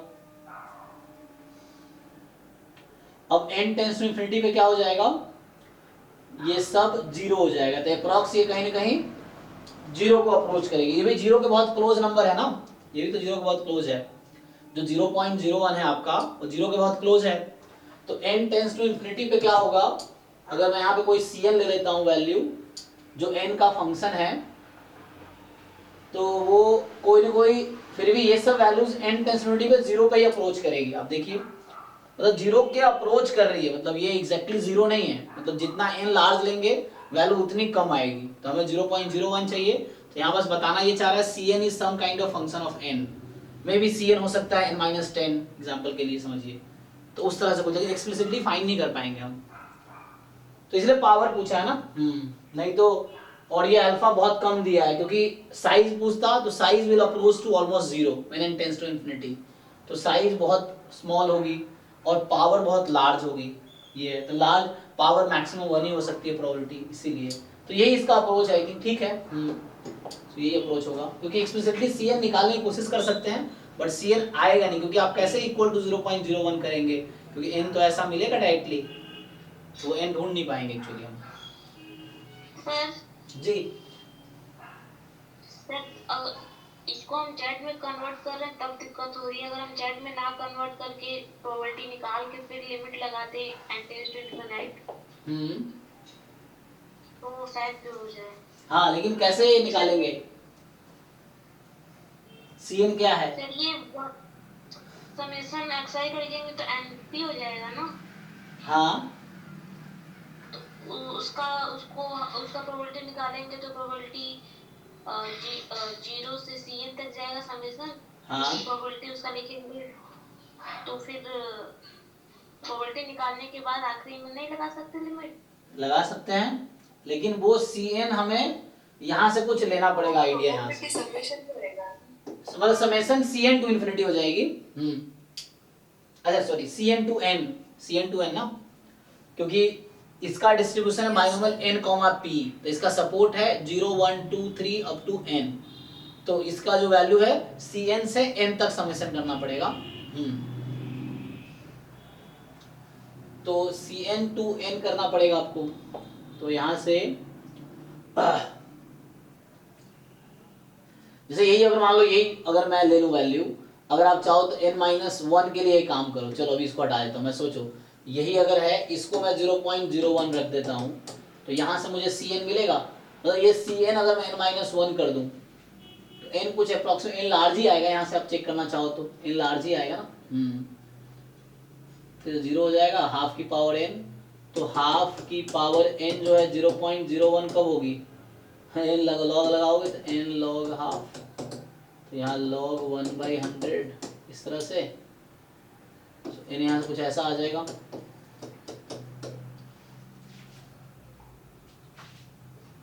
तो n यहाँ वो आ जाएगा, उसके लिए ढूंढना पड़ेगा, वैसे नहीं मिलेगा। हाँ, यहाँ से n नहीं निकाल पाएंगे। मतलब मैं तो गेस कर रहा हूँ कि n-1 हो सकता है क्या Cn, लेकिन n-1 होने के लिए उसको 0.01 होना पड़ेगा।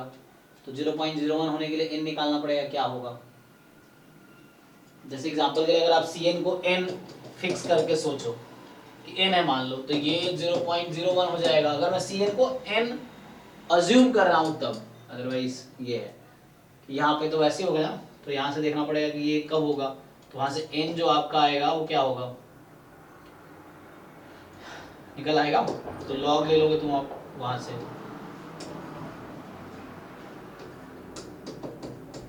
n निकालने के लिए n निकाल लो। क्या होगा ऐसा, n क्या रखोगे ताकि सोचो n की वैल्यू क्या पुट करें। n को 1 रखेंगे 0.5 है, n को 2 रखेंगे 0.25 है, n को 3 रखेंगे 0.025, इस तरह से चलता रहेगा। तो n कोई नंबर आएगा उस तरह से, बट एक्सप्लिसिटली नहीं निकाल पाएंगे हम। तो वो अप्रोच ये ठीक है ना, सेंट्रल लिमिट थ्योरम वाला अप्रोच ठीक है। ये अप्रोच ठीक है, इससे सिंपली दिख जाएगा कि n जितना लार्ज होगा साइज उतनी छोटी होगी, और n जितना लार्ज है पावर उतनी ज्यादा होगी। ये है तो पावर वाला अप्रोच टू 1। और क्या है, तो 28 34, तो ये कौन सा था, 28 है 34। यहां ये कह रहा है कि 34 क्या कह रहा है कि a and b sequence of positive real number, और k जो है आपका वो है लिमिट सुप, तो लिमिट सुपीरियर, ठीक है ना। सो लिमिट सुपीरियर, और लिमिट सुपीरियर पता था क्या, जितने भी सब सीक्वेंसेस हैं जो लार्जेस्ट लिमिट वाली सब सीक्वेंस है तो वो लिमिट सुपीरियर होगी, वो लिमिट जो होगी। सो ये हो जाएगी। एंड तो पूछ रहा था फॉलोइंग इज ट्रू, के अगर इंफिनिटी है तो this is convergence for every. तो कॉन्सेप्चुअल क्वेश्चन हो गया कि आपको रेडियस ऑफ कन्वर्जेंस का आइडिया है कि नहीं। देखिए तो एक्चुअली ये के जो है ना ये 1/r होता है, limit n tends to infinity limit superior an की पावर 1/n। अब ये आपका यही के था ना, तो दिस के इज 1/r एक्चुअली। तो अब ये क्या बोल रहा है, के इंफिनिटी है, इसका मतलब समझिए। तो जब के मतलब ये जो के आपको दे रखा है ये 1/r है, here r is the radius of convergence. तो जब k इंफिनिटी है तो r 0 हो जाएगी, तो रेडियस ऑफ कन्वर्जेंस 0 हो गई, मतलब वो कहीं कन्वर्ज नहीं करेगी। पहला क्या कर रहा है, k इंफिनिटी है तो r तो 0 हो गई, तो 0 हो गई तो कह रहा है कि it will converge for every r। नहीं, क्योंकि रेडियस ऑफ कन्वर्जेंस तो क्या, जैसे एग्जांपल के लिए आपका कन्वर्जेंस का इंटरवल होता था ना, जैसे हम लोग निकाल रहे थे जब वहां पे कि रेडियस ऑफ कन्वर्जेंस जैसे आ गया है ना, हाँ माइनस, मतलब जो इंटरवल ऑफ कन्वर्जेंस होता है हमारा, इंटरवल ऑफ कन्वर्जेंस वो -r2 + r होता है। अगर r आपका रेडियस ऑफ कन्वर्जेंस है तो interval of convergence is -r2r, ये समझ लीजिए। हाँ मतलब mod x less then r ऐसा लिखते थे ना वहां पे हम लोग, ये था इंटरवल ऑफ कन्वर्जेंस। या तो ऐसे लिखो या ऐसे लिखो कि x की इस वैल्यू के लिए कन्वर्ज करेगी श्योरली, एंड पॉइंट पे अलग से चेक करना पड़ता है। तो देखिए k इंफिनिटी है तो नॉट कन्वर्जेंट फॉर एनी, ये सही कह रहा है, क्योंकि k इंफिनिटी है तो r 0 हो गई, तो रेडियस ऑफ कन्वर्जेंस 0 है, तो ऐसी कोई x की वैल्यू मिलेगी नहीं जहां पे कन्वर्ज करेगी वो। k 0 है, अब k 0 है तो r इंफिनिटी हो गई, तो r इंफिनिटी का मतलब माइनस इंफिनिटी से प्लस इंफिनिटी, x कुछ भी ले लो उस पे कन्वर्ज करेगी, तो ये कन्वर्ज करेगी फॉर एनी r, है ना, सही बात है। अगर k 0 है तो नॉट, गलत, ठीक है ना। तो ये कॉन्सेप्ट बेस्ड क्वेश्चन हो गया ये। तो ये फॉर्मूला है रेडियस ऑफ कन्वर्जेंस का, सो 1 upon radius of convergence is this. इसी का सेम फॉर्मूला होता है limbs of an plus 1 upon an का मॉड। ठीक है, नेक्स्ट क्या है? तो 27 बाकी है। देखो 27 जो कह रहा है x follows chi square 3 degree of freedom. ठीक है, x जो है आपका काई स्क्वायर 3 है, तो y बराबर रूट अंडर 2x है। तो which of the following statement is true? ey निकालना है आपको। तो देखिए हमें क्या करना है, काई स्क्वायर 3 का आप लोग पीडीएफ लिख सकते हैं ना, लिख तो सकते हैं हम लोग। तो काई स्क्वायर 3 का पीडीएफ क्या है? काई स्क्वायर 3 मतलब गामा, काई स्क्वायर 3 मतलब गामा कितना भाई? 3/2 1/2। तो इसका पीडीएफ लिख सकते हो। अब आपको ई आपसे क्या ऑप्शन में पूछा है? EY ही तो पूछ रहा है, तो डेफिनेशन लगा लो E of root under 2x। अब मेन इंटीग्रेशन की प्रॉब्लम है कि आप कर पाओगे कि नहीं कर पाओगे। So root under 2x time fx dx 0 से इंफिनिटी, ये मेन क्वेश्चन है। वेरिएंस के लिए स्क्वायर करना पड़ेगा, है ना, वेरिएंस के लिए हमें EY स्क्वायर निकालना पड़ेगा। ये कर पाओगे? ट्राई किया इसमें आपने? हाँ जी, जिनका डाउट है बताइए आप। सर आंसर मैं देख रहा सर 4/√y आंसर आया है इसका, अच्छा। एक्सपेक्टेशन का। ओके, मतलब ये आंसर इसमें गलत दे रखा है। ठीक है, मतलब इंटीग्रेशन कर सकते हैं, मुश्किल नहीं है। तो अच्छा आंसर मैच नहीं कर रहा, ठीक है, तो हो सकता है उसमें एरर है, इसको करेक्ट करना पड़ेगा। सो EY स्क्वायर ऐसे ही आ जाएगा, तो EY स्क्वायर करेंगे तो यहाँ से एक्सपेक्टेशन 2x फिर वैसे ही है 2x time PDF of x dx, और फिर ये EY स्क्वायर आ गया, तो यहाँ से वेरिएंस y भी आ जाएगा। ठीक है, इसमें एरर होगा आंसर में, उसको ठीक कर सकते हैं। ओके, और कौन सा रह गया? शुरू में क्या था? 41 43 41। ये कह रहा है कि xy दो इंडिपेंडेंट रैंडम वेरिएबल है, x है यूनिफॉर्म 0 2, y है यूनिफॉर्म 0 3, एंड आपका प्रोबेबिलिटी पूछ रहा है कि y की वैल्यू x³ से लेके x² तक। ये तो इजी नहीं लग रहा, 1/2 इंटू 1/3 dx dy या dy dx, जो समझ आ रहा है। पहले ग्राफ बना लो इसका। तो x का सपोर्ट है 0 से 2 और y का सपोर्ट है 0 से 3, तो ये आपका सपोर्ट हो गया। अब इसमें इसका ग्राफ बनाओ तो y बराबर x² तो आता है, इसका कोऑर्डिनेट है 2 3। इसका ग्राफ बनाओ इसमें। सो y बराबर x² का, तो जब x को 1 रखेंगे y 1 होगा, जब x को 2 रखेंगे y 4 हो जाएगी, है ना। तो ये ग्राफ कुछ इस तरह जाएगा।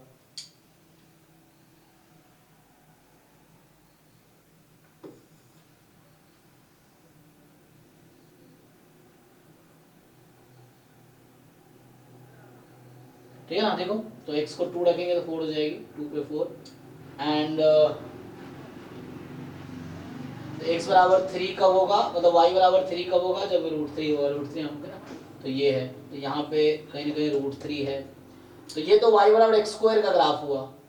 ऐसे ही y बराबर x³ का ग्राफ बना लो, तो x³ में 1 पे तो 1 रहेगा और 2 पे 8 हो जाएगी, तो ये 3 पे आने का मतलब 3 का क्यूब रूट। 3 का क्यूब रूट क्या आता है? कैलकुलेटर में चेक करूँ, जो 3 का क्यूब रूट आएगा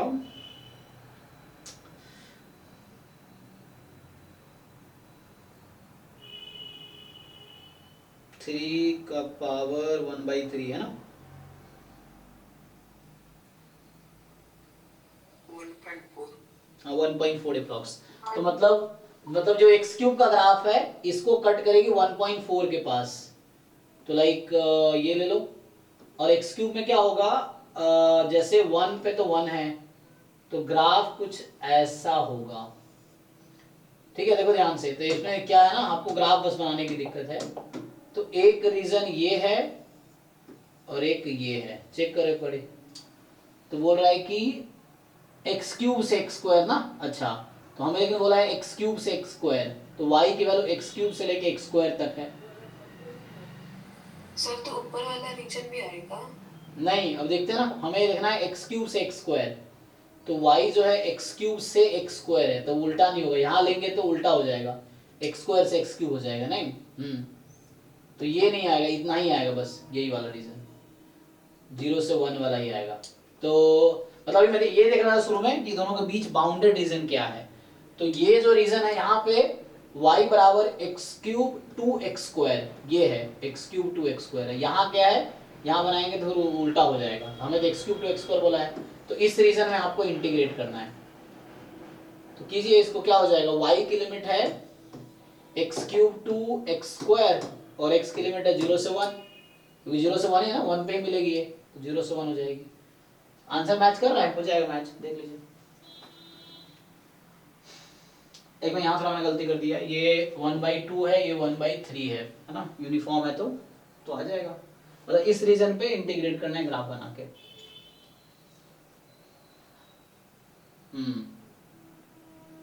x square minus x cube, फिर वहां से आ जाएगा x 1/3 माइनस 1/4, तो 1/12, यहाँ 6 है 43, चेक कर लीजिए, आ जाएगा है ना उससे।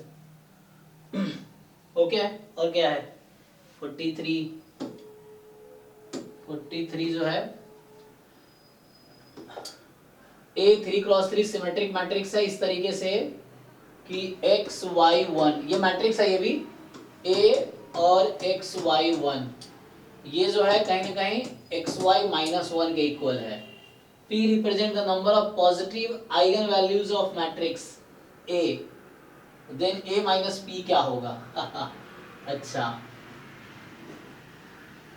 ये पता है तुम लोगों को, ये A किस ऑर्डर का है, 3x3 का ना, तो यहाँ पे है x y 1 है, तो यहाँ x y 1 है, और ये बना है x y -1, तो इसका मतलब ये है कि इसके एंट्रीज कैसे होंगे,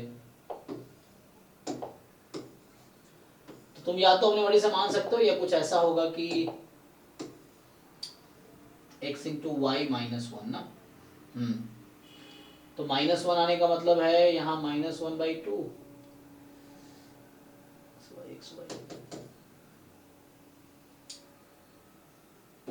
x पे क्या रहेगा, 0 0 0 1/2 1/2 और 1 1 xy पे ना 1/2 ना, और -1 आने का मतलब यहाँ -1/2 -1/2 x1 नहीं 1 1 पे यहाँ -1 होगा, लेकिन तो 1 हो जाएगा ये तो,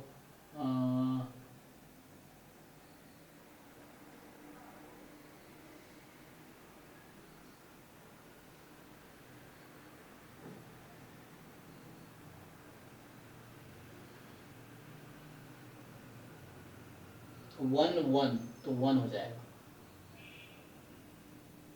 ठीक है, देखो इसको जरा मल्टीप्लाई करके ये आ जाएगा, ये शायद मैट्रिक्स ए बनेगी, चेक करो, 0 हाफ 0 हाफ 0 0 0 0 -1,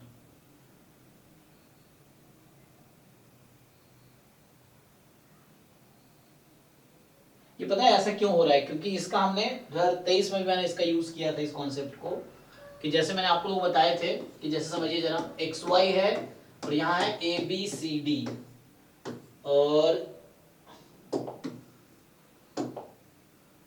यहाँ पे ऐसे ना एक्स वाई है और एक्स वाई है, तो क्या बनता है, याद है कितना होगा, a x square plus b x y plus c y x plus d y square, ये बनता है 3x3 में एक्स वाई जेड, और यहाँ मान लीजिए है a1 a2 a3 एग्जाम्पल के लिए, या कुछ भी ले सकते हैं आप, कोई एफिशिएंट मान लो a b c p q r and u v w, मान लो ऐसा है, ये किसके इक्वल आएगा, तो इसको अगर आप मल्टीप्लाई करोगे तो ये सिंपल है, समझो ये एक्स वाई जेड है, ये एक्स वाई जेड है, ऐसा समझो आप, तो एक्स वाई जेड, तो ए के साथ क्या है, ए कोएफिशिएंट है, तो ए एक्स स्क्वायर, जैसे ये डायगोनल जो है ना ऐसा बनाएगा, plus q y square plus डब्ल्यू जेड स्क्वायर, तो ये डायगोनल को लिख दिया मैंने, बाकी जैसे ये क्या क्रिएट करेगा, तो ये जो पी है, ये बी जैसे लिखा मैंने, तो b क्या है, इधर x उधर y, तो bxy, ये p जो है क्या करेगा pyx, इस तरीके से। लेकिन यहाँ पे सिमेट्रिक मैट्रिक्स होगा, लिख रखा है ना। सिमेट्री में फायदा क्या होता है, दोनों इक्वल है, तो सिमेट्री में फायदा क्या है कि ये b और p इक्वल रहेगा, तो b प्लस p वो दे रखा है। हाँ, तो इस कॉन्सेप्ट से आ जाएगा आपका r y z, फिर ऐसे ही u z y, ऐसा करके लिख लोगे ना सब लोग, तो ऐसे करके आ जाएगा। एक और रह गया c x z और u z x।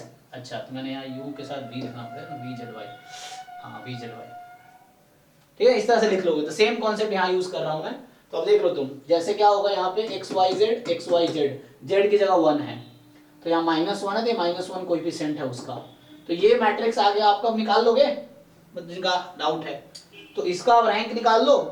पूछ रहा है रैंक a माइनस p, और p क्या है, number of positive eigen value of the matrix. तो इसका आइगन वैल्यू निकालो, देखो कितने आइगन वैल्यू पॉजिटिव है, तो वो, और फिर रैंक, तो rank of this minus number of positive eigen value, उससे आ जाएगा।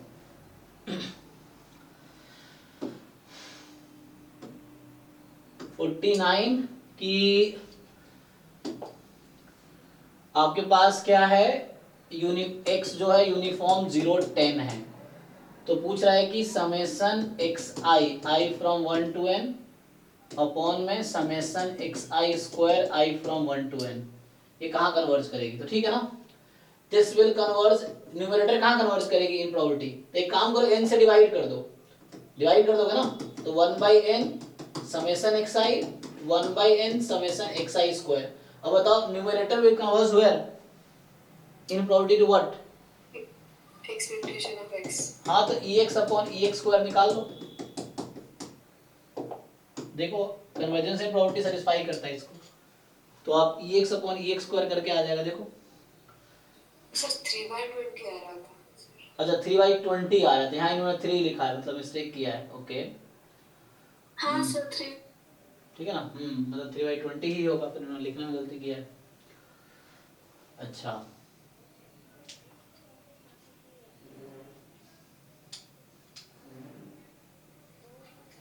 क्योंकि यहाँ 10/2 हो जाएगा, फिर वहां से करके देखना पड़ेगा, ठीक है, तो मिस्टेक किया होगा।